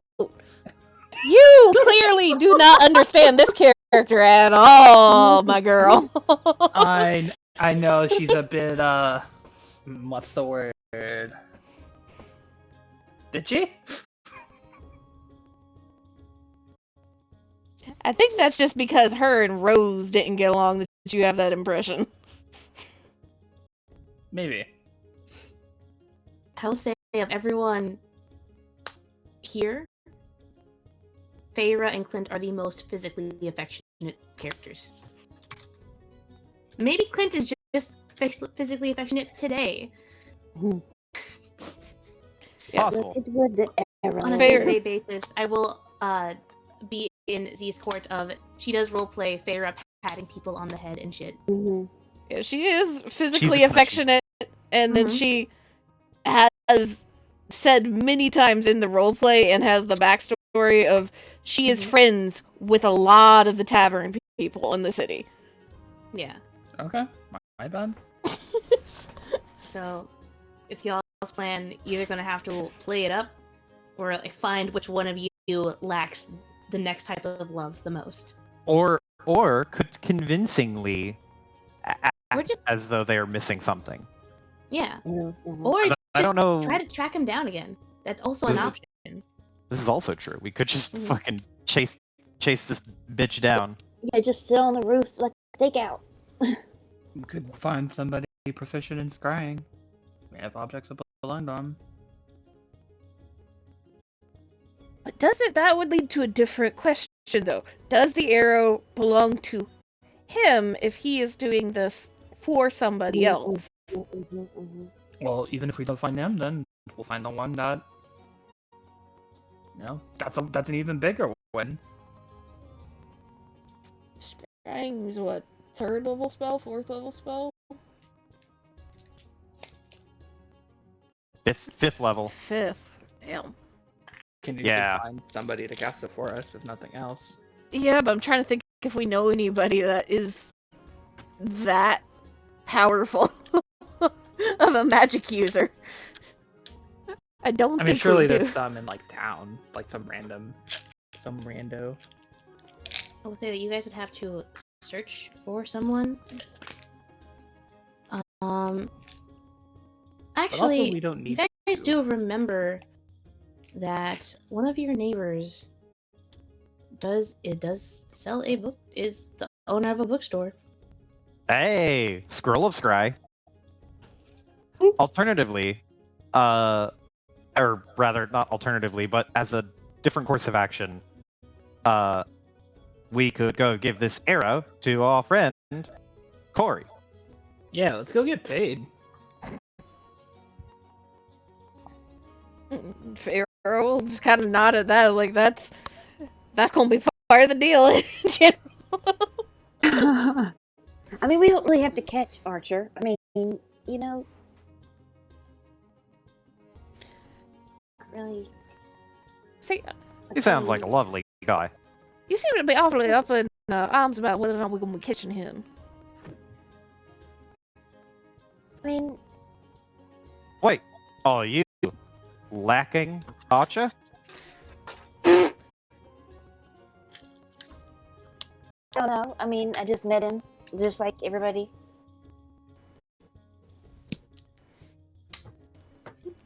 Feyre just kind of smirks and shakes her head, and then looks towards Ashley and gestures towards where she last saw Corey.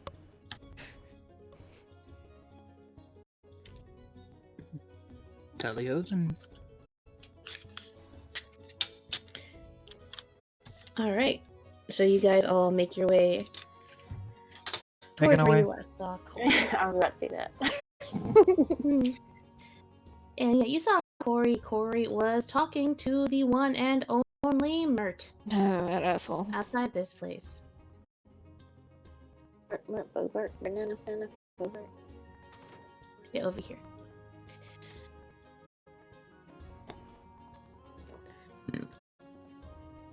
Excuse me. Sorry, I just had dinner. And yeah, as you guys are walking, you see that they aren't having a heated discussion, but it does seem to be more of a serious one. Can we eavesdrop? Maybe. I mean, I'm going to need some stealth rolls from the rogues. I know it's asking a lot of you guys. With our rolls If you're today, trying- yes, it is. I mean, it's either really bad or really good. There's not really an in between. Yeah, even I rolled a nat 1 today for Volo. Yeah, these It's crazy. See? Rolos are See? ah! Oh, see? These Rolos are not Ooh. going That's sleight of hand. Shit. well. It's the same modifier though. Okay, alright, let's see Clint. Did it roll? Come on, roll. roll again. Give me the stealth roll. You're so stealthy. We don't. Why the even fuck is see it not you. rolling? It's so stealthy. There's no stealth. Oh my god, it's invisible. Refresh. Yeah, I got refresh. Okay, give me half a second. Got Okay. page load. I have a +9, so Okay. please, one time. Just about all of us have rolled a nat 1 at some point today, Yeah. haven't we? It has happened. Yeah. You know, Let's I'm playing roll it. music. I'm vibing. I don't think Feyre has actually. Got very close to it. Yeah. Soon. I've gotten a 2. close. Yeah. It straight up doesn't want me to roll. Why the fuck is Okay. it not letting me roll? I'm just gonna roll a d20. It's a +9. Plus 9? Oh, Sir. I have the expertise. Clint has his expertise in sleight of hand and stealth. You're so sneaky. You're sneakier than the thief. Divide that by 4. Okay. What are their passes? I'm taking the average of all your rolls. Since you guys are moving Oh. as a unit. Also to try to help. 13, Four, 23, 9, and 6. Oh boy. Jesus Christ. That averages out to a. Y'all rolled a 12.75.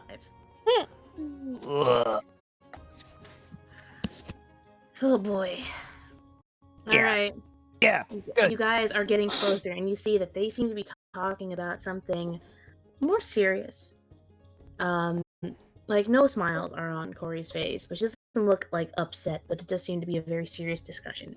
And as you all are getting closer, that you can start to hear their voices, but you can't make out anything.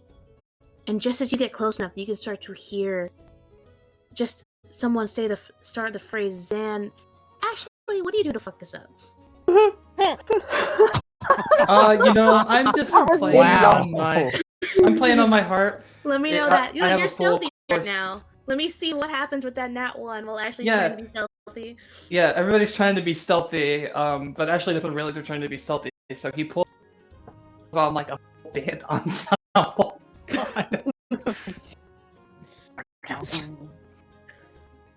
Jesus Christ. You guys The just fucking see both. Ashley is attracting an entire band. Just like, said maybe. Anyway, here's one Gonna be the one that. Hey, where'd all these people come from? You guys see. But at night. But at night! Yo! You guys see both Mert and Corey's attention. You get their attention as they hear you, as they can't help but hear Ashley. And a couple people have started chanting "But at night." What? But you guys see Nert just give her just like a nod and a wave as he goes to leave, giving you all just like a nod and greeting as he starts making his way Making his that way. way. And that way. Actually, no, he's going this way. Going this way. But Corey looks up to you all and she waves and smiles.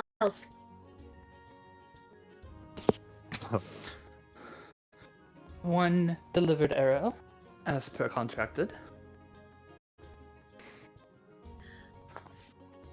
You hold up the arrow to her. Mm-hmm. She just looks at it and she blinks and she like pulls down a pair of like goggles for a second over her eyes. She takes them off. She like wipes them away for a second, puts the goggles back on, and she like stares at it and like makes grabby hands. I will give it to her. Oh, she takes it into her hands and she just like holds it up into the light because it's fucking half. It's at 50% opacity. It's fucking half transparent. Holy shit! What the fuck? Even zooming in, it's just like, how the fuck are you gonna get detailed off of it? So she's gonna have a lot of fucking magic word. Sorry to interrupt. No, it's okay. You're right. And she fucking. You guys got this arrow. What on earth is this quality? You guys got this today? Hey, pulled it out of my chest. Yeah. Pharaoh will like put an elbow on his shoulder and then like tap him in the center of the chest with the other hand where he got shot. Oh my! Are you okay? Do you need help? Do you need to call a medic? I can call a medic. Oh, I'm good. And he'll pull like the corner. He buttons his shirt relatively low, so he pulls the corner of his shirt down to show like that his chest is fine. Oh, okay. So you're fine, right? Well, those arrows have something in them that heal as soon as the arrow is gone or pulled out, apparently, and also fix clothes, which is, I guess, thoughtful. Still getting shot with an arrow, but all the same, those enchantments on to fix things, so ain't nobody know that they've been shot. Right. Wow. If it mends the clothes as well. Is that what you're saying? Well, you don't see Not any just holes the that are not wound. supposed to be in his shirt, do you? No holes in me. No holes in my shirt. I'm gonna like step closer and like fucking goggles like off, I guess, to inspect,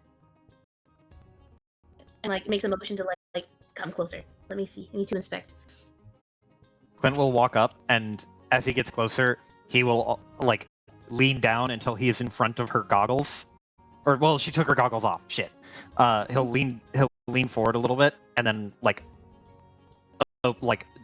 tug on the side of his eyebrow so that he can pull his eye and make it open wider.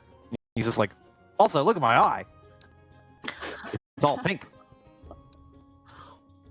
Wow, your eye is pink. That's okay. So that is also a phenomenon that goes on with the arrow hit. Okay, well I can write this down, and well, if the clothes is mended, then well, it might actually be charmed with mending, but also a healing spell.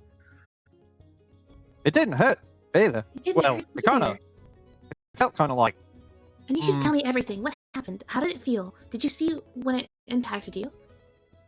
Well, yes and no. I was facing the sun. So I looked up, saw a shadow that was all red, and then I noticed it was pulling back an arrow at me. Right. And it didn't hurt at all with the impact. He thinks about it for a second, just kind of goes, shrugs and shakes his head and just goes, no, not really. Right. Were It there any other surprised me. effects? So I've never gotten to speak with someone that, like, actually got hit before and actually has proof that they were hit by an arrow before. So I do have a lot of questions, if you don't mind me asking. Not at all. Feyre will kind of jerk her thumb over towards Ashley, and he already done his magic and figured out exactly what the arrow does, or at least most of what it does. That would save a lot of time. What exactly do these arrows do? Can you tell me? I can write this all down and I can start getting to work on them. I will give her the details. She like nods. She like pulls out like a blueprint. And like as you're saying this, she's like holding the arrow in one hand and the blueprint, another copy of what she gave you guys of like sketchings of the arrow. And you see that as you're telling her that she's nodding along, and she's like staring at the blueprint and she like runs a finger along the edge, and you can see that it is pretty much transcribing what Ashley has told her as notes along the side of the blueprint on what the arrow does. It's like, okay, so it depends on the day of the festival. Right. Right, I need to pay you all. I'm so sorry for... I got a little carried away, but yes, here is 300 gold as promised, but I do have a slight favor, if you don't mind. Would you be willing to get more of them? And this is just the first day, and if there's different effects for different days, I can pay you 300 per arrow that you get. Nice, and you get another arrow. No, he said Damn. he needed him for his job, but we could Gotcha. try again. So you are wanting us to stake out this entire festival the entire week to try and get you 7 arrows? Well, no. That is probably a lot of work, but if you are around the festival and if you do manage to get more arrows, I'll give you 300 per one for each one.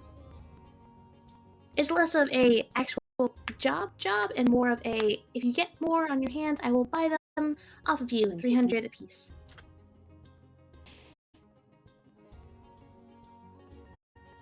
Feyre will just kind of like shrug and look towards the others to see their opinion of the... I just I'm shrugged. down to get shot more times. Don't say that. I- Don't say that. I guess it depends on if we're around the festival. We do have Jolska opening like tomorrow. Right. I added that to my calendar, actually. Well, if he's just running around all over the place, just shooting people throughout the city, then it's a chance he might even just show up to the Troll Skull and start shooting people there, which I really hope he doesn't. I don't necessarily want to know what happens when you get a whole bunch of cuckoos in the tavern with alcohol. Well, They buy more alcohol. Yeah, it depends on the type of cuckoo. Sometimes they start fighting over the alcohol. Well, the sightings of the arrows are typically near the festival grounds. They typically don't travel outside of them very far. Yeah, Nice was saying she was seeing him just shooting in the buildings and shit, so well, maybe it's just sightings are around the festival grounds and we don't necessarily know if he's doing other things where there's less people that can actually see and remember. That is a point. I did not even think of it. That's a very good observation. Why didn't I think of that? Feyre just kind of like smirks, little two fingers.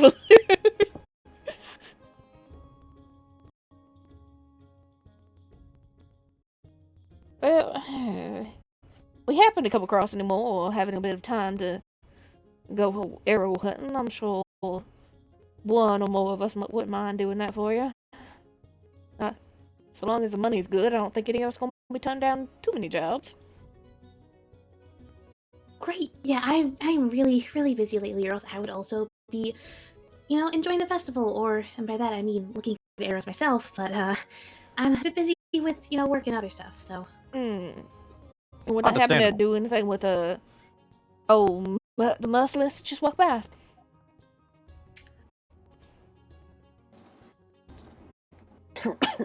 Well, that's other work that I do. Clint will buff, like, from behind Feyre, he will hold up the card he got. Card? The, from the card he got from the bird. That, like, the one that was from Mert. The Oh, invitation letter. Yeah. right. The little, he'll like, flash that to basically say, like, I'm in the know, hoping that it, like, to encourage her to talk. If it's a recognizable thing. I assume it would be? Might If not she be. has a pin. Mm-hmm. I was gonna say something that was more so like a note to Clint. Something didn't more come with it. recognizable. He gave Clint a pin. Oh, he did give Clint a pin. Yeah. Okay, well, cool. Then Clint will like, reach into his coat pocket and pull out the pin and, like, hold it between two fingers. And he'll still hold it, like, in that behind Feyre's head sort of way, so it's, like, not showing it to a lot of people, just to flash it to her. Yeah. Her eyes narrow in on that immediately. And Clint will say, like, it's understandable if you've got some more important work to do for Mr. Mert. And she slowly nods. Right, we've been really busy lately. So it's a lot of work I have to do on top of all the work with the shop. And I'm assuming everything's okay, because you did not look too happy when we were approaching. Well, it wasn't a very happy conversation topic. Unfortunately, I wish it was. You know, those conversations are fun. Oh, did somebody die? Respectfully. Gold eye slowly closes. You flashed her the pin, so she did not roll high enough to catch that. Clint was also hiding the pin from the others, right? Yes. Yeah, she did not roll She did not roll high enough to realize that. She just saw the pin. So she's going to look at you all. And she, like, tilts her head a bit as she, like, scratches the side of her cheek with one hand. Well, it has... Yeah, some people have died. It has to do with the, Xanathar gang acting up lately.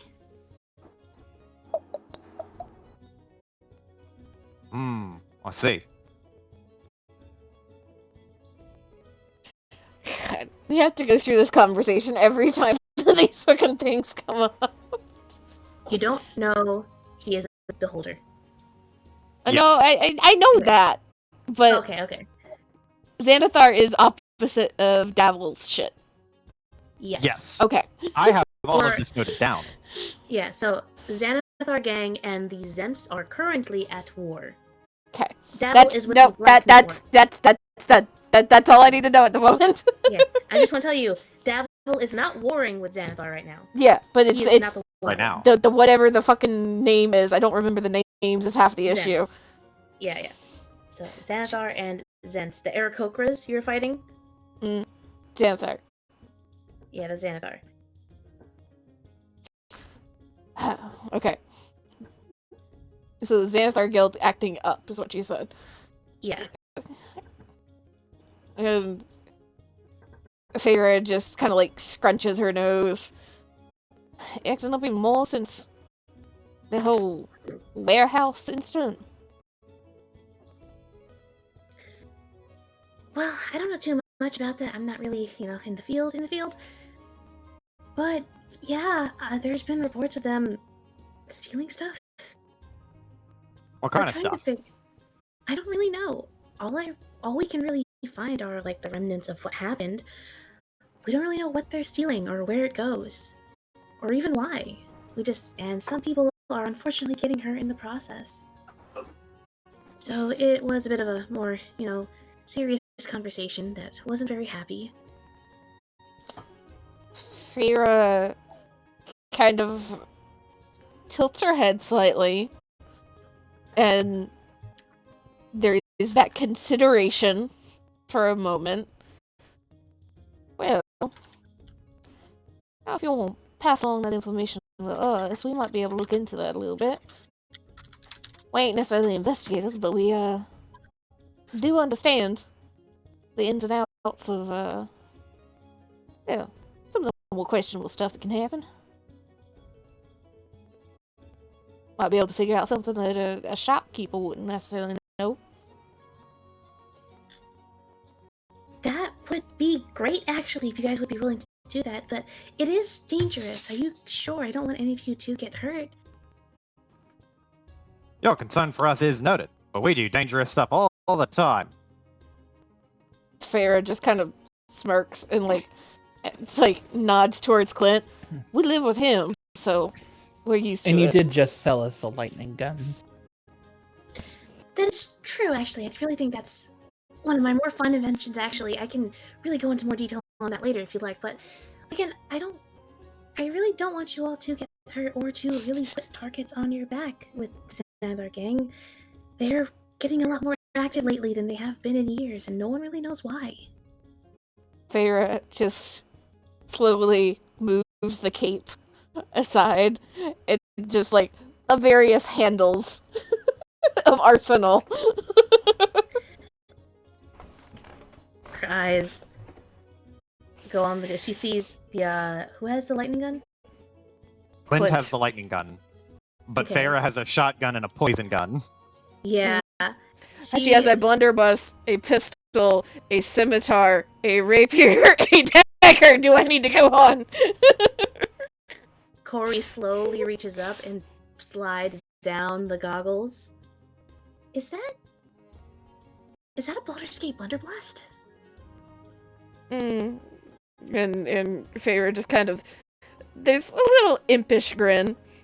Yeah, somebody actually knows some things that I've interest. One of the more fun things come out of Baldur's Gate.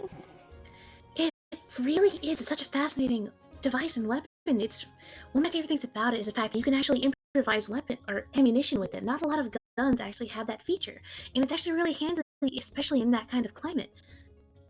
And Farah's just nodding. She goes into a little bit more of the specs of it. Nerd mode activated. Where she just shakes herself out of it. Is right. I see you are armed. Right. I did also sell you more of those, or a different one entirely, actually. Very different mechanism entirely, and also from different source materials. But that I'm getting ahead of myself. If you guys could look into it more and tell me what you find, that would be really, really big help, and we can try to figure out what's going on with them, or why they're doing this at all. If they're after anything, or if they just want chaos in the streets, which I really hope that's not the answer, because there's no really way to prevent them from doing that other than just eradicating them, which would be really, really hard to do. So I hope that there is something you guys can find out. Farah just kind of again, just pulls cape back, covers all of the different handles of shit, and kind of shrugs. Well, if you want to put together some information for us, pass it our way. We can take a look. Can't say that we're going to be doing anything necessarily soon. Not with Troll Skull and everything opening tomorrow, but we can definitely get around to it. She's gonna glance at Clint at the corner of her eye for a second. She's like, I can put some stuff together for you guys. Or at least see Clint- what I can. Clint winks and gives her a little finger gun. It's yeah, I can try to put something together. And I mean, I'll be there tomorrow during the lunch break. Or during my lunch break. You're owning a tavern. I think lunch is all the time. Farrah just smirks and nods. Dogs will be there, and I think we got some baked goods coming in, so there'll be food for you. Great. Okay.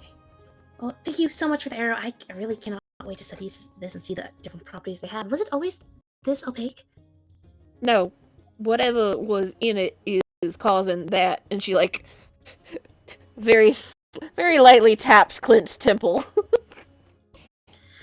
Right. You know, if it didn't fully. Okay. Oh, go ahead. No, continue.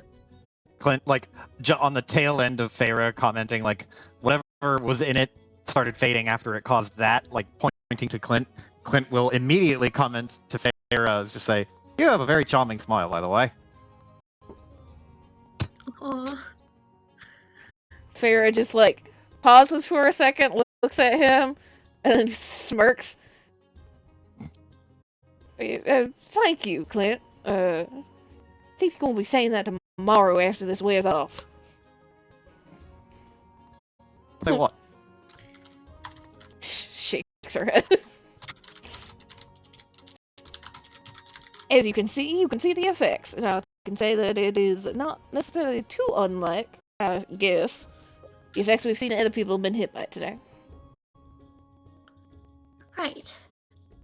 You know, if this is causing that, and, well, it kind of looks half disappeared, it makes me think that if you could time how long it affects him, because it seems like he only absorbed half of it, that might be doubling how long it affects him might be what the effect actually is. He might only have half the,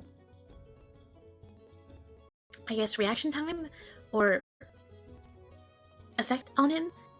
So if you time that today, that would be a lot more help as well while I study this and figure out what it does. And, well, actually, Ray told me what it does. I actually have great notes on that. Thank you so much for the detail. I can't wait to pour over this before, but I can study the material and what it does and what I can gather from it and see if it has things that could be useful. But I would love to get a read on how long this lasts. Farrah like looks towards Clint, kind of like studying him. We can try, but Mr. Good Vibes over here is a little hard to read sometimes. Well, maybe just check back in every hour, see if his eyes are still pink, or half hour if you want to get like really. I mean, you could stare at him the entire time and time it starting from however long. Yeah, Farrah immediately holds her hand up, like, "Nope, we're not having that conversation." I think you might need to be holding horses there, cousin. Right. That would also entail staring at his eyes for we don't know how long actually. This could last minutes, hours, days. I hope not days. That'd be very uncomfortable if someone were to keep an eye on the eyes. But you're right, I am getting ahead of myself, thank you. Is there anything else I'm missing? I'm going to study this. I paid you already. I extend the offer to buy more arrows that you would find. I will try to get more information to you guys, and you guys will have your eyes and ears and guns open. Multiple guns. Multiple guns. There's a lot of guns here, actually. It's very, very exciting. But you guys will have your attention on the situation in the streets with the Xanadar gang. Farrah nods. So, I think that's all here today because, well, I left something. I need to go. Right now. Thank you. Bye. She's gonna run off. Clint will wave if like do that. I imagine he had for the past few minutes of the conversation had been leaning on Farah, like kicked one foot to the side, like leaning, and as she wanders away, he will do like the little individual fingers on his hand moving wave. Farrah just watches her go. It just kind of like blinks and stares for a second. That one is so high strung. Ashley, did we get anything that has like chocolate with a little extra something? Have we found any of them nice herb alays meads that might help her calm down. You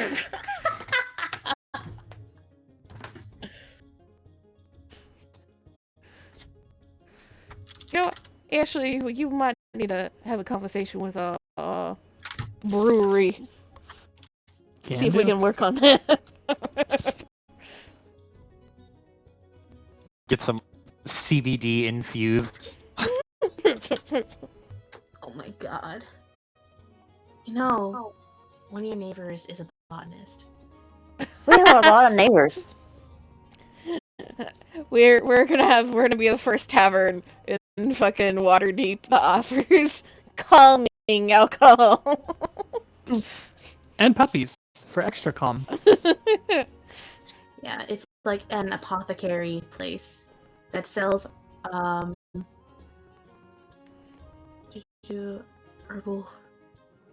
remedies, right?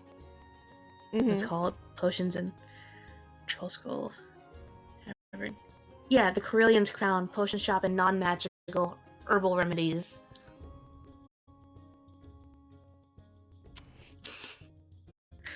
Fucking sell weed brownies. Yeah, we can do that CBD too. Ale. See if we can convince Granny to start making some special brownies. Granny, have you tried adding these to your mix? We know you had some. Yes, I love the THC in them brownies. Yeah, we know you had some fun in the 1070s. Hell, back in my day, I really experimented with the different proportions you can have with. Oh my god! Granny's got a meth lab in the basement. Oh no. Oh yes. Nice will go. Nice will go up to Farrah and be like, "Hey, remind me to tell you something later, like at home." Or yeah. Farrah kind of like looks towards her, slightly concerned. So does that mean you're gonna be coming back to the Troll Skull then? I mean, I don't have anywhere else to go right now, so. Hey, did you actually, you didn't actually meet Liv, did you? I don't think so. I don't know Mert. I don't think I know Corey. I don't know. Yeah, so, just so you know, the housekeeper and the bartender is the ghost of the manor. Pretty chill, a little sus at times. Just don't break nothing. He don't like that very much. Okay. And you'll be fine if you could survive these two. And she just kind of like motions between Ashley and Clint. You'll be fine with the little assortment that we got going. Yeah. The business that I was telling you about earlier. Yeah. Farrah just nods and kind of looks around, and it's like evening time now, right? Yeah, you guys can start heading home. We can warp y'all home if you'd like. Yeah, Farrah just kind of like looks towards Clint, who I guess is still leaning on her. Yeah. All right, come on, Munchies, we'll go home. Munchies. Just starts falling behind. It's like, munchies. I haven't eaten all day.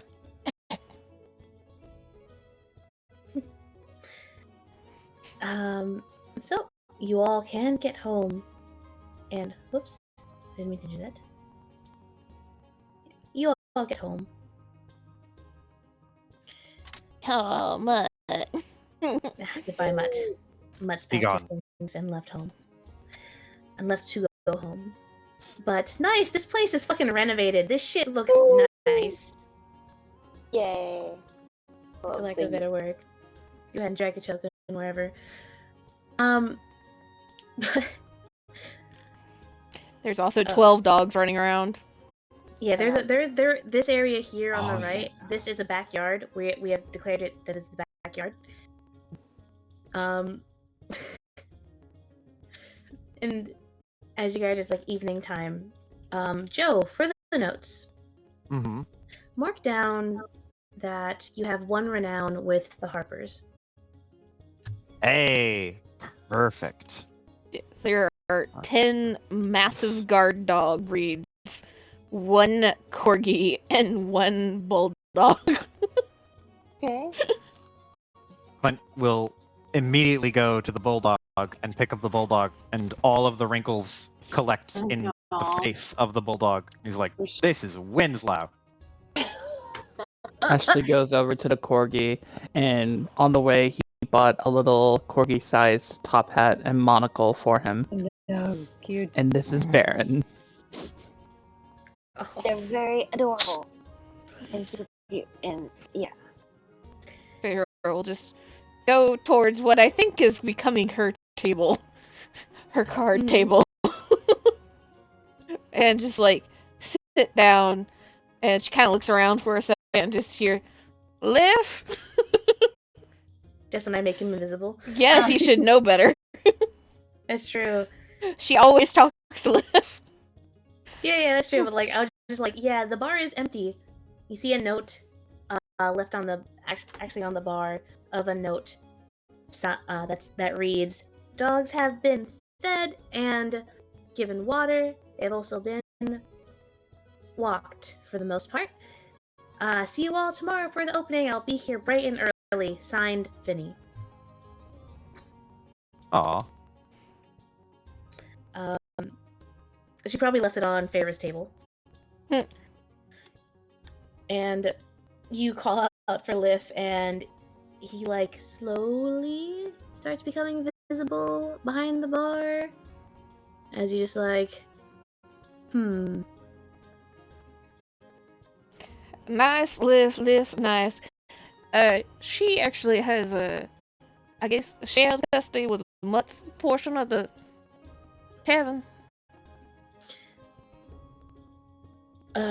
Okay. There's a lot of people here. Yeah, there's gonna be more here tomorrow. Right. I'm good with that. You do know that you're helping to tend the bar tomorrow, right? You do know that I am a ghost, right? You do know you're Yeah, still but yo. helping, right? You're one of those like touchy ghosts. Why the hell do you Oh, think I have been sitting down with you and letting you practice all of them weird-ass cocktails from your day on me? Those are not weird-ass cocktails. I thought we were bonding. And also so you can get drunk. No, you can't get drunk with those. You can if you drink them and not just take a sip and then spit it out when I'm not looking. Oof. Feyre just kind of like there you see this like mild concern look. I don't know what you guys thought you were doing back then with these cocktails. You They are were helping, popular. and yes, you are a ghost. And anybody has a problem with that, guess what? You have all these people. She just like gestures around the room that are more And than also happy you to have throw ghost something at them. powers. What'd you say, Piper? And also you have ghost powers. Well, I don't want to scare the customers away from the tavern, alright? It's a big day, and I don't want the tavern's reputation of being haunted to scare people away, and then it's going to go back to being abandoned. No, look, you're thinking this the wrong way. Now, see, if you go crazy and break a window, it's haunted. But if you, like, chuck a teacup at something, that's just a feature. Yeah, it kind of becomes dinner and a show at that point. Although we do need to, like, be careful about, like, breaking the teacups, because those were kind of expensive. Or the wooden tankards. About the good set. I mean, tankards are less expensive, but also harder to clean up. I can get you, like, we could take some of the muffins that Granny bakes, and you can throw those at people. No, because then the dogs eat them, and that's a problem. Oh, true. You know, we could get some squeaky balls, and then that way, not only will they get hit by the squeaky ball, the dog will charge them. That would be So it's dinner gotta be and for 2 one. shows. And we make it very clear, disclaimer, we are not responsible for any dog-related accidents. So then there we go. Now they've been warned. Liv just like as Ashley's explaining this, Liv just kind of like sits on the bar and like pulls, like materializes a cup that he just like sips from. As he's like listening, and he's just like, "Look, I'll help around, all right? I just don't want to scare customers off." Don't worry about it. If they're coming into this bar, they're gonna be fine. All right, well, then I'm bartend. I don't trust him to bartend. Clint waves Points again. to Clint. Yeah, points to Clint. Considering the fact that he was drinking vinegar, then yeah, that's a safe assumption. I think something's wrong with my taste buds. Mm. Are you? Were you like born without taste buds, or? Well, no. I still have them. I just think they don't work as well as they used to. Really? Did you Isn't actually like- go to see like a healer or anything after you woke up in a ditch? Nope. We need to add that to the to-do list. Liv, let me. All right.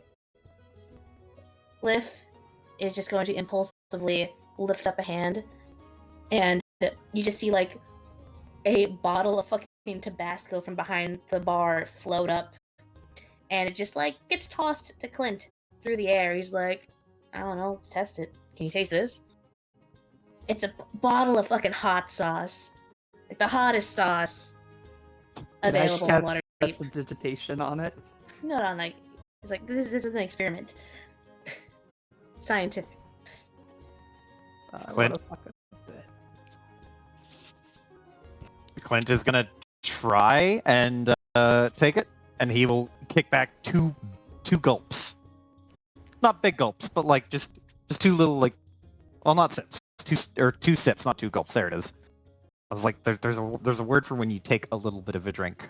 And this is the hottest hot sauce available in Waterdeep. Clint Liff requested it for the kitchen because he had a cocktail that featured it. That fair. You're going to breathe fire. He kicks back the hot sauce, and I mean, DM, correct me if I'm wrong. Mm-hmm. He doesn't feel it. Yeah, go. You know what's up. Yeah. He kicks back the hot sauce and thinks about it for a second. Just goes, "How hot is it supposed to be?" No face turning red. Fair No, just like, like grimaces sweating. and gags.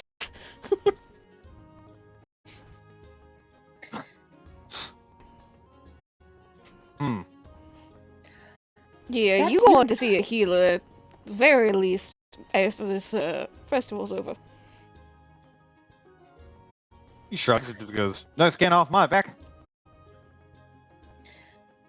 Liv just I like wonder how looks many at people would pay to watch him drink hot sauce. Don't do that, because even You if he could can't, totally make money with bets that way. even if he can't taste it, for all we know, it's gonna fucking upset his stomach, and I ain't cleaning up after him. Liv just says nose goes, touches his nose. Clint puts his hand on his nose. To the nose. We are not having that boy drink nothing nasty as a show. We already got 50 million things in here for show. Oh yeah, we need to set up the raffle to name the dogs. Right. I heard you talking about that the other day. I think Finny left like she tore up a bunch of like different colored papers. She left them in the bowl under here. Perfect. I like that, Penny. She's really powerful, friendly. Yeah, and I bet she's a good singer too. She's so loud. Well, ideally, if this tavern's as busy as we would like it to be, then God be allowed to be heard over everybody. Oh, we should get a piano in here. I don't know that we can fit one in here. Hmm. Besides, don't you already make all the noise? You expect me to make all the noise 24/7? I gotta also help manage this place, you know. She just Liv like raises up looks. his hand. Sorry, again. She just like looks around and looks back at Ashley, we already hired one that can take the times you ain't making all the noise and make noise herself. Lift's hand is raised. What? Yes, Lift. I mean, I do know how to play the piano if you want to do the ghost piano thing. Ooh, yes. Can you make a ghost piano? No, Or but do I'm we a have... ghost and I can play the piano. Like, while invisible. Oh, okay. If we could find the ghost of a piano, then we could have a ghost piano. You know, Or just find a Pianos have regular ghosts. piano.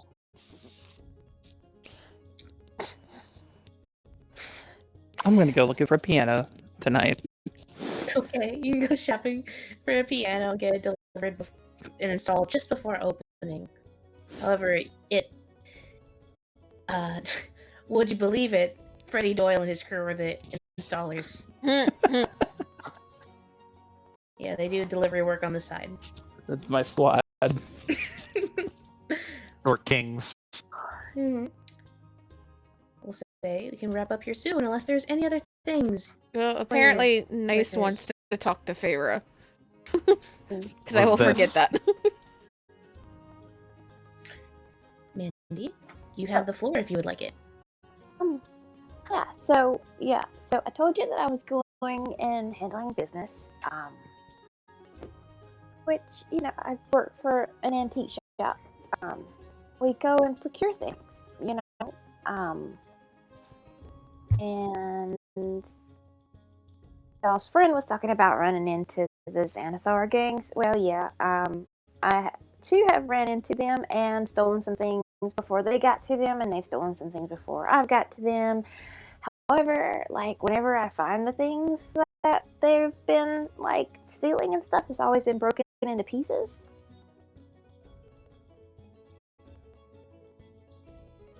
Feyre just kind of like listens and is a little concerned. Tilts her head. And they haven't caught me yet, so... So the stuff that they're trying to steal is already broken into pieces, or they just They're leave? breaking it. Oh. You said you've stolen something that they wanted before they managed to get to it? Yeah, like, apparently some of the things that I'm looking for are some of the things that they're looking for. And, what exactly is it that you are looking for?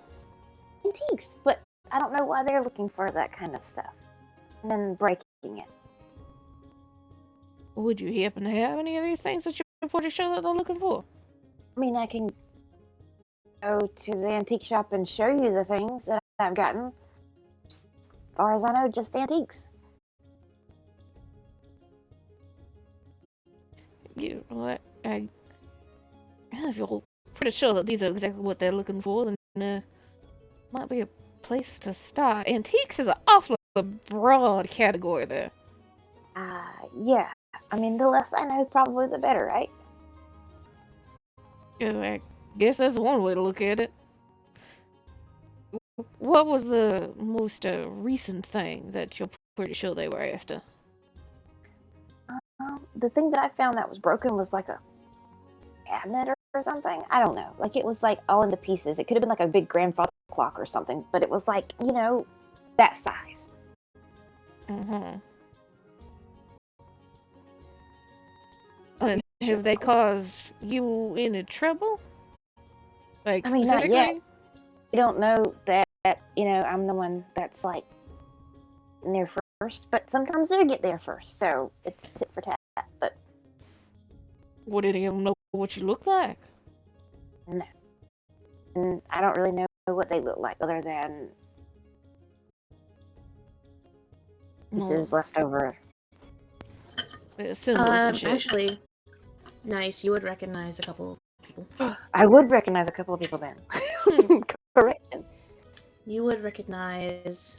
I'm gonna put his token... I'm just gonna put his token on the map, because y'all don't know his name. He's gonna be in the front and center. You would recognize this dude. And you would recognize this dude.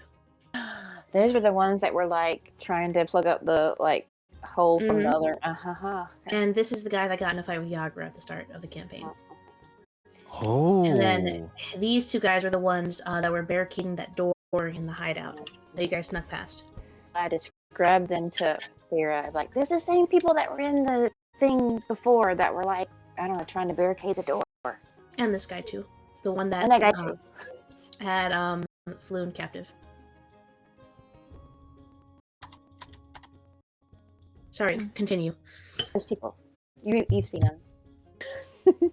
So she has seen them, but just making sure that this is also correct, Amy. She has not been in a situation where they have seen her. That is correct. Okay.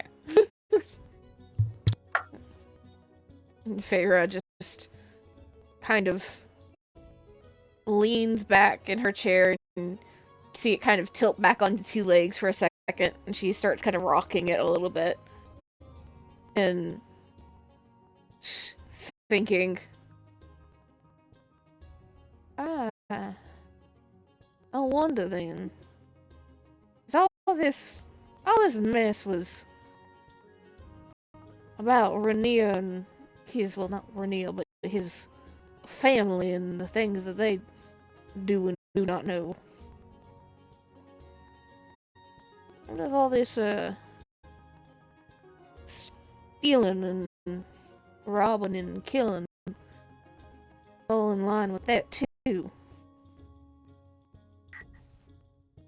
The things you've been after, they've been in, important people's houses.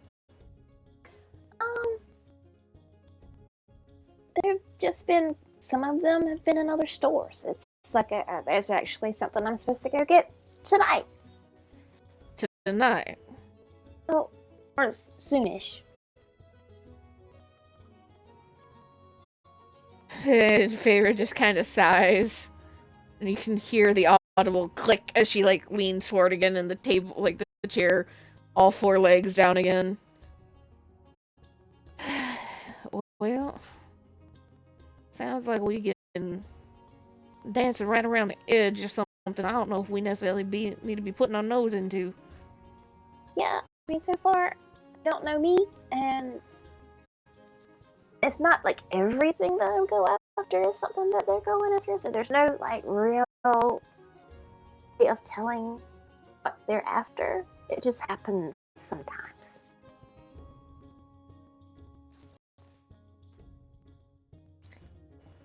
Well,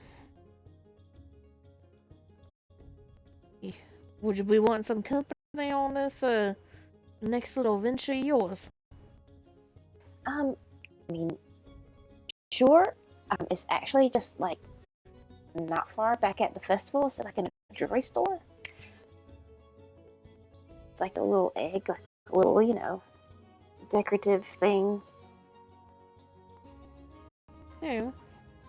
And it should be easy enough to find and easy enough to slip out with, but a little too much coincidence going on for my liking.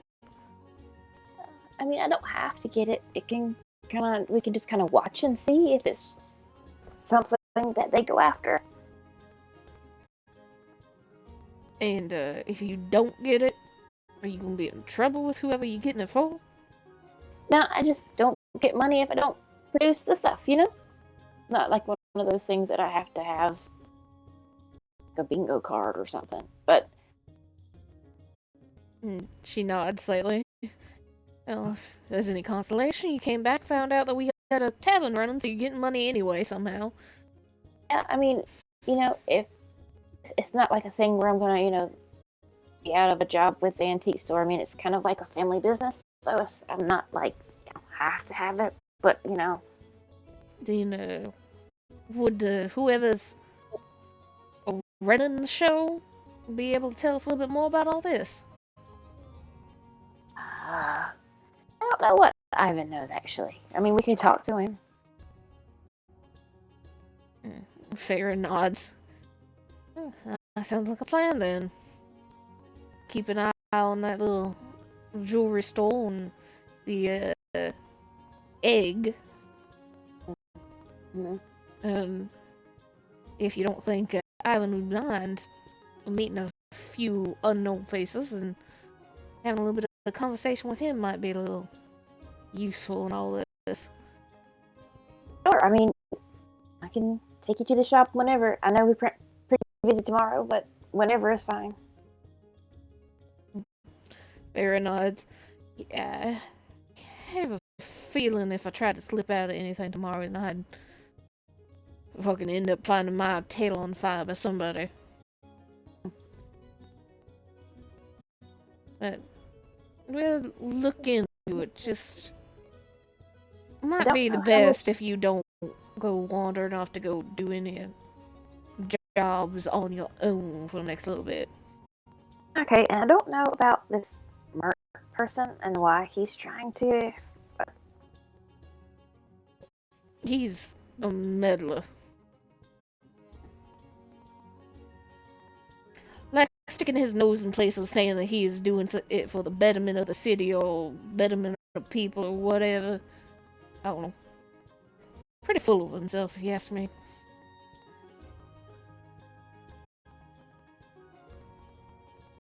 Apparently, he's having trouble with the Xanathar gang too.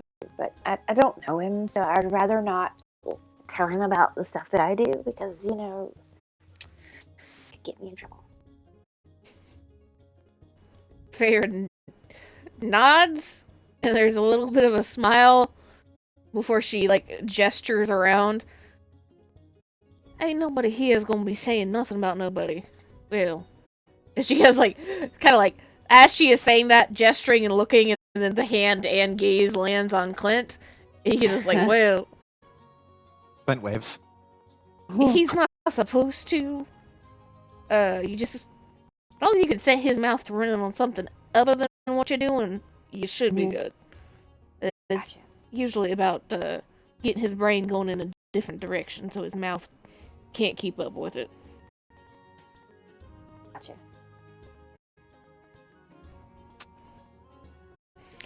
Clint, come here and let me see if you still got them pink irises.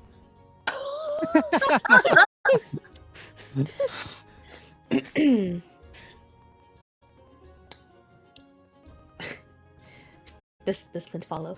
Yes, yeah. I thought you were going to narrate something happening, but Clint would, of course, get up and walk over there.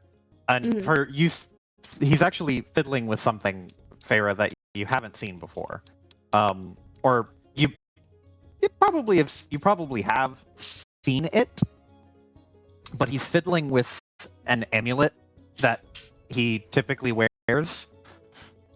He usually doesn't fidget or poke with it, but him playing with it has just it stands out because it's like kind of an absent-minded unusualness. Usually he fidgets with his gun or like a bullet, Okay. but he'll walk over and be like, check, eyeball check. Joe, I'll leave this up to you. Do you want the effect gone or not? No. Or the pink irises? Yeah. I think at this point, probably yeah. Okay. Yeah, mostly worn off, if not all the way worn off. Yeah. Okay. So it's probably already started wearing off a few minutes ago, so it's almost out of his system. And as it slowly wears off, again, it's not like how it was before where it all came to him at once. No, the emotion is essentially just slowly trickled out. Where it kind of came in like a tidal wave and then slowly receded as it started to wear off. So it's not like you had a ton of it and then you had none. No, it just slowly drifted off a bit until Clint's relatively back to normal. However, he does remember how it felt and what it felt like. And Clint has a new appreciation for the feeling of having that much love for something, someone's. The feeling of having that surge and that drive to do something, to show affection and love for others. But he is back to normal now. I like as Clint walks over, he will make a point to I'm not sure if he brought it up before. I think he did, the letter he got from Mert with the pin. Yes. But he will yeah. And I'm also not sure if he had already told everyone that he knows Corey has the pin. I think he did, but just in case, as he like comes over now, he'll like reach into his coat pocket and pull out the pin and be like, by the way, I noticed Corey also has one of these pins, which means she's one of those good Samaritan types that Met seems to get really attached to. And after today, I was kind of feeling like I might take up Met on some of his do-goodiness. Provided that he's actually, like, means it, of course.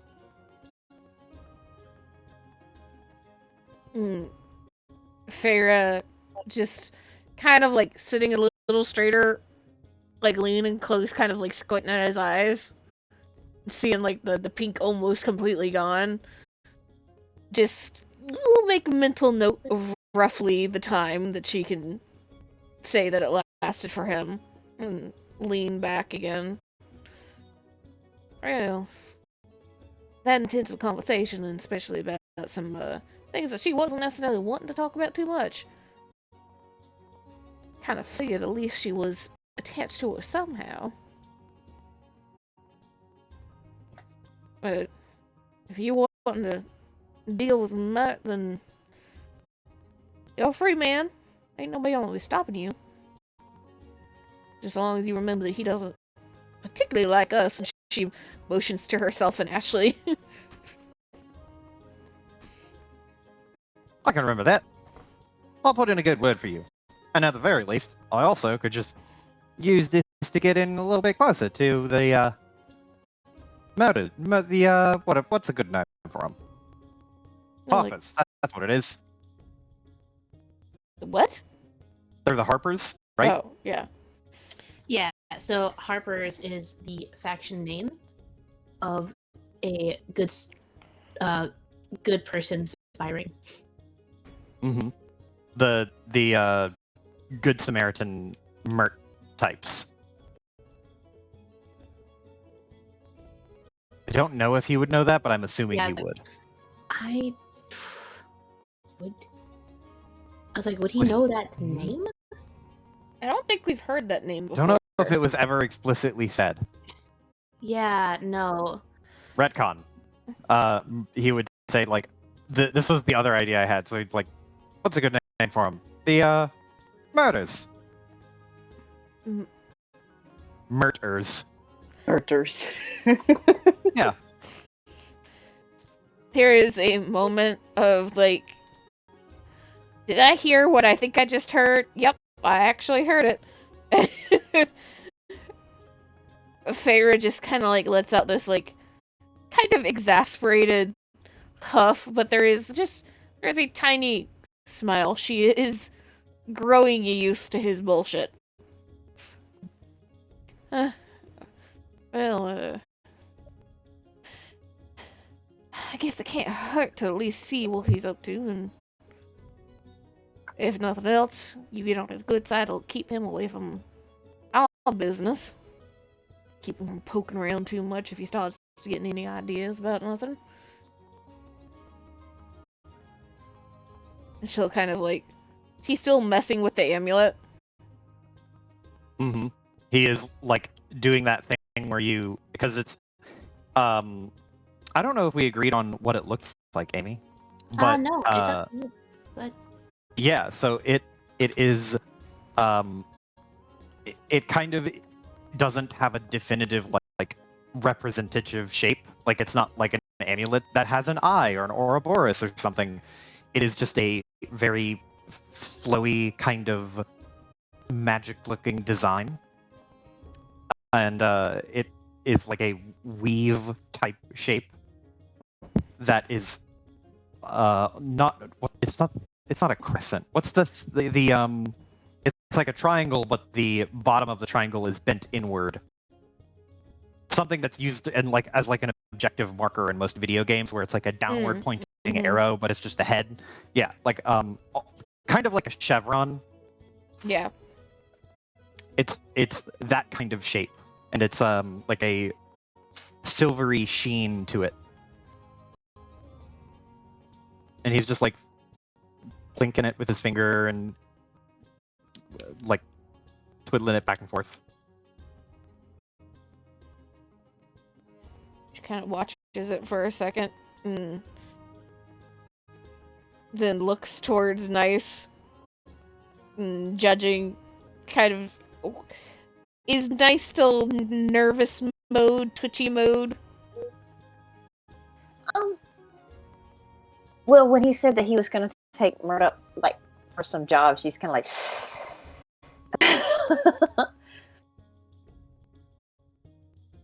not really, like, not twitching and fidgeting, but just kind of like, don't say anything. You get this kind of questioning look, but she doesn't ask anything at the moment. Looks back towards Clint. You know, keep messing with that thing. You wanted to breaking the chain off of it or something. Like didn't realize he was messing with it, and then immediately stops and will like tuck it back on the inside of his shirt and pat his shirt to keep it safe. Good point. Don't want to break it. That been meaning something to you? Well, sorta. I woke up and it was one of the first things I noticed. And he doesn't. He like starts looking through his pockets, and you can see he's got. There's something important that he's looking for, and after like a good 10 or 15 seconds of looking, he stops and just goes, "I had a note. Note came with it, but can't find it. I don't know. It said not to take it off. I've always considered it a good luck charm." It just raises an eyebrow.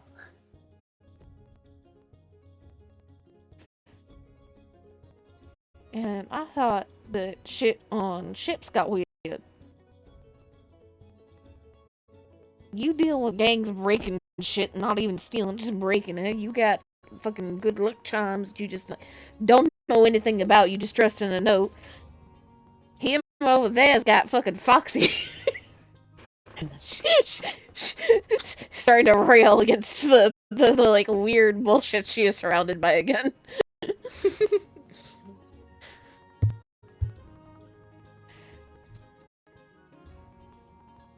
How you feeling with that charm wearing off?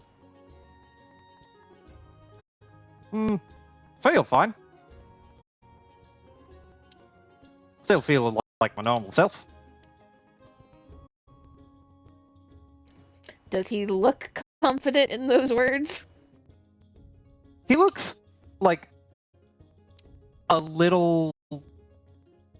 I don't want to say sad, but he's like, he definitely means that he's like, yeah, he feels fine. But there's another feeling that's like somewhere in there that he can't quite place.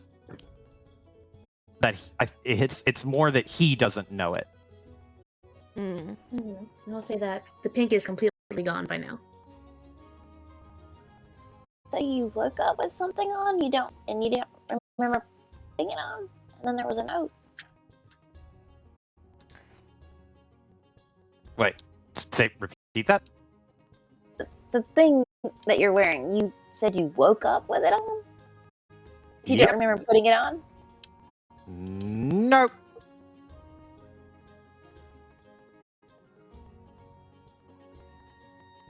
Oh, that's right. You don't actually know the story, because you're new here. But I woke up in a ditch outside of Waterdeep a couple of weeks ago.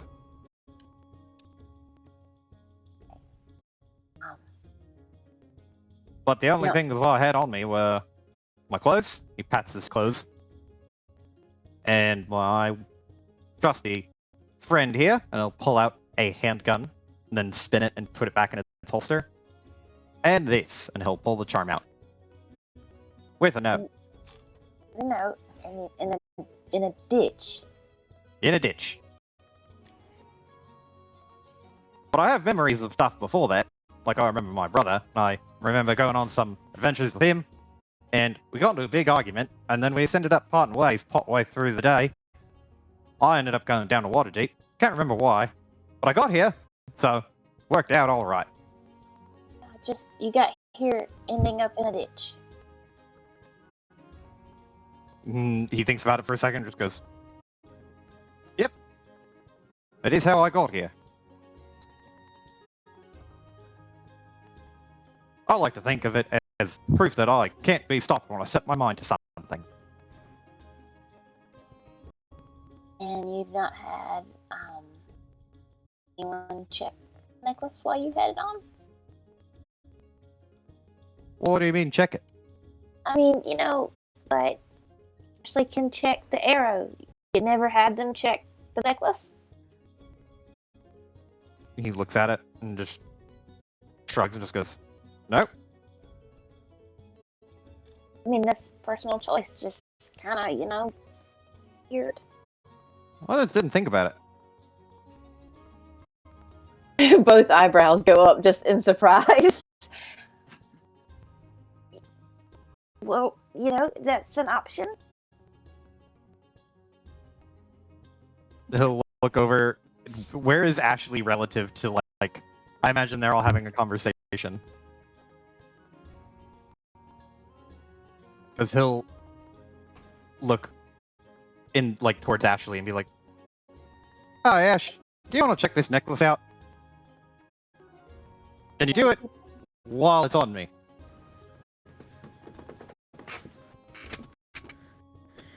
Piper, you there? Ashton? I think we've lost a Piper. All right. Well, Ashley is busy talking with Liv. Liv is trying to convince Ashley to try the hot sauce. Or they're out looking for the piano. Oh yeah. Or Ashley went out to look for the piano. Yes. There's like a dotted line where Ashley used to be. A piano catalog open left on the bar. Buying a piano for dummies. Yep.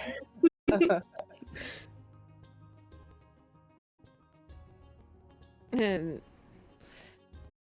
Thera, as that conversation back and forth was going on, she just has absent-mindedly pulled out a card deck and is starting to shuffle them.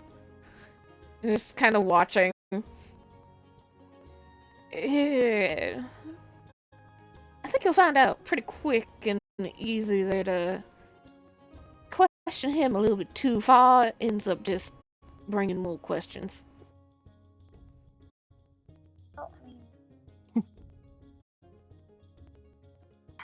I just was saying that maybe the necklace had more answers for those questions, but I mean, you're not wrong, but them boys are something.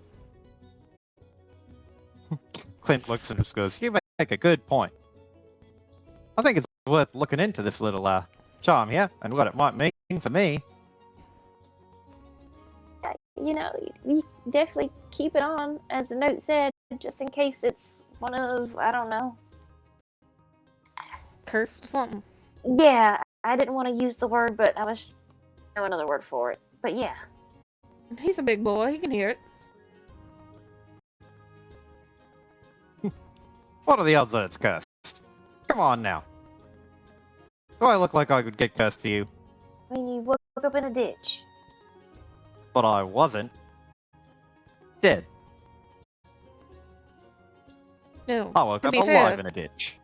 until you know if it's been cursed or not, the odds of it being cursed are equal to the odds of it being not cursed. Or that somebody's using it to track you, Well, who would want to track me? I don't know. I just met you. I don't know much about you. Other than you said that you woke up in a ditch with a necklace that you can't take off. He puts a hand on the side of his head in this, oh gosh kind of gesture, and he just goes, "That's right. We did just meet. We need to arrange some time to get to know each other." Tomorrow What do you morning. want to? Yeah. And he'll walk over and pat you on the shoulder, and he's like, "We'll go out and we'll get some breakfast or something. Do you like coffee or maybe breakfast drink?" I mean, why Make don't we sure just that do you it here? picking it, and he is not picking it. I mean, there's a bar here. Yo, you make a good point. We could just be here. But I will come tomorrow, ready to make better. We could call each other friends. That's not too soon, right? I mean, sure. Or at the very least, coworkers. Yeah, that works too.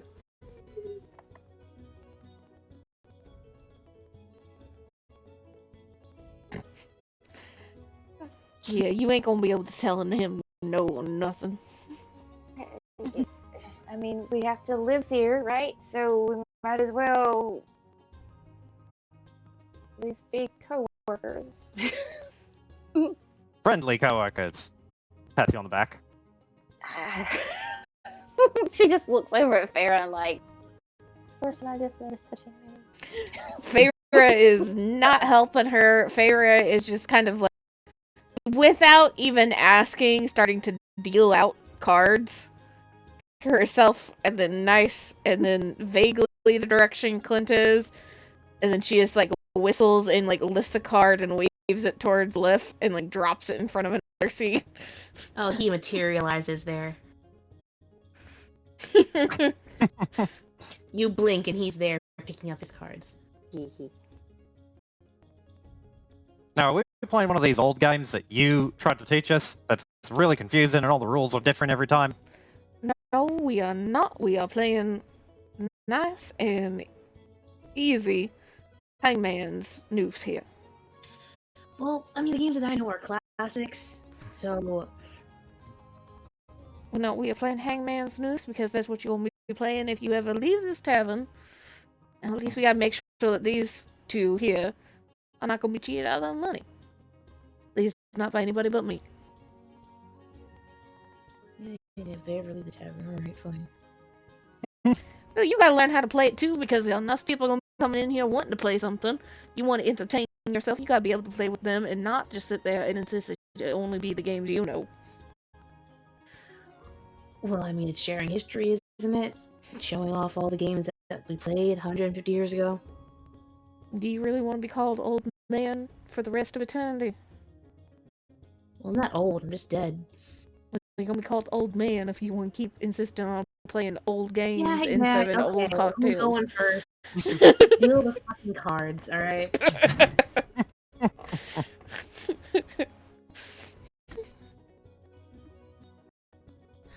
Not old.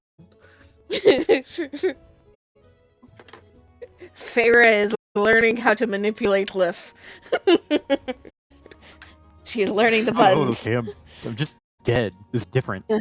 How long you been dead for? 150 years. That's pretty old, mate. Yeah, well, I'm not old. I'm just, been.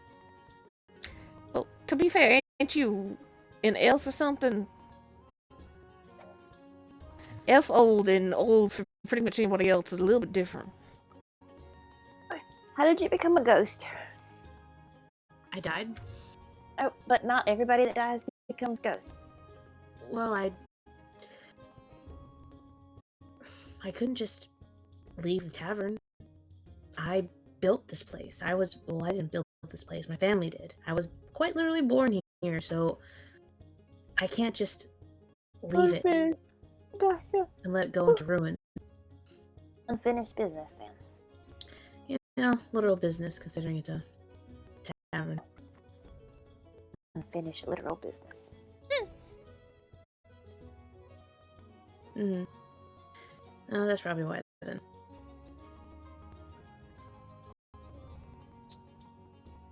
I cannot imagine being so obsessed with working that you can't even rest in peace because you just want to keep working. I'd rather be working. Well, it's not just work, it's also, my family's legacy. If you do what you love, it never becomes work. Or you never go to work for a day or something. I can't remember what my dad said, but he said something like that to me once. Yep, yeah, that's what my dad said too. Yeah. The only times it was work was when that one guy who comes in once a month and gets too much to drink and then gets rowdy, then we have to kick him out. That's the only time when it was work. But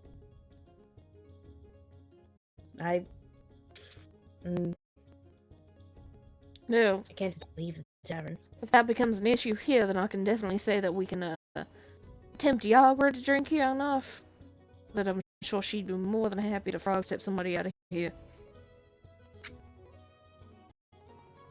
Huh. Okay, I'm assuming this Yagra is a good person? Oh, Yagra is great. good might be a relative term. She drinks a lot and likes to fight, but usually won't fight unless she's either directly challenged or told that she needs to get somebody out. She is fun to have around because she cannot keep her gold, though. It's the reason she has to work every day.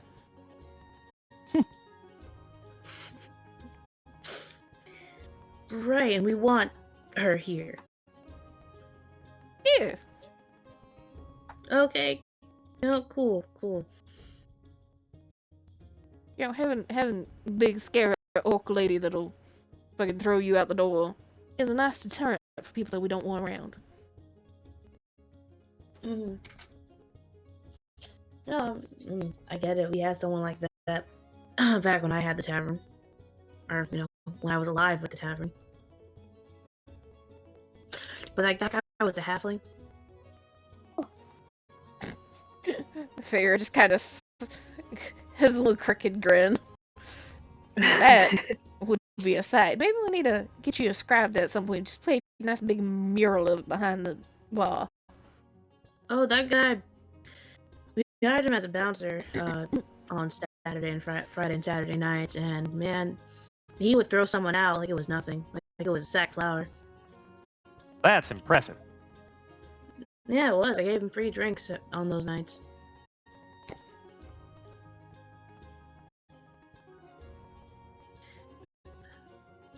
But, bouncers are good to have on the more rowdy nights. Yeah, maybe we can make a deal with Yagra and Daddle to make sure that we can hire Yagra on our end on occasion. And if nothing else, tempt her here with enough ale. Yeah, as long as there's no problem, that'd be really good. After a couple weeks, we'll get a good feel on what our peak times are. Then we can make the schedule from there. Nah, she won't be a problem. All I have to do is remind her that she won't be able to continue making deals with me about only playing for drinks if she starts causing problems in my bar.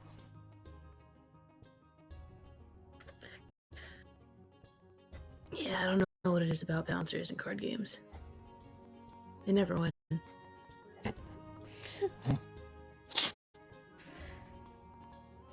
Speaking of, I don't think you're doing too good. And you're not even a bouncer. What are you talking about? Having 3 sevens is almost an instant win. Wait, that's the other game. God damn it.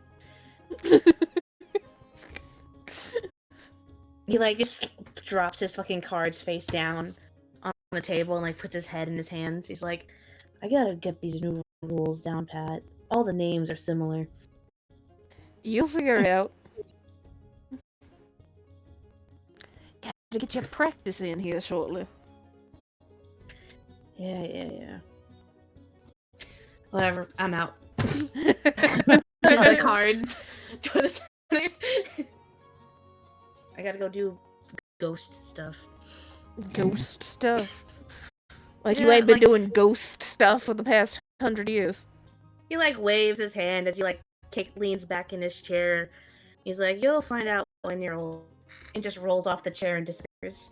Old man. Farrah's glass gets knocked over. knocks over, ends up on her, and again she just like looks at it and just kind of like gestures vaguely around. Have we not already established? I do not feel this. Rates the glass. An echoing voice, disembodied voice of, have we not already established that I'm not old?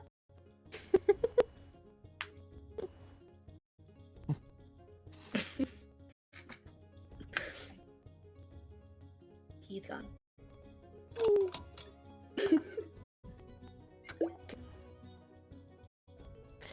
This feels like a good place to end it. Mm-hmm. All right. Tavern opening tomorrow, guys. Tavern time. Is it going to be like a dine and dash game? Oh god, no. No. Yo, were we playing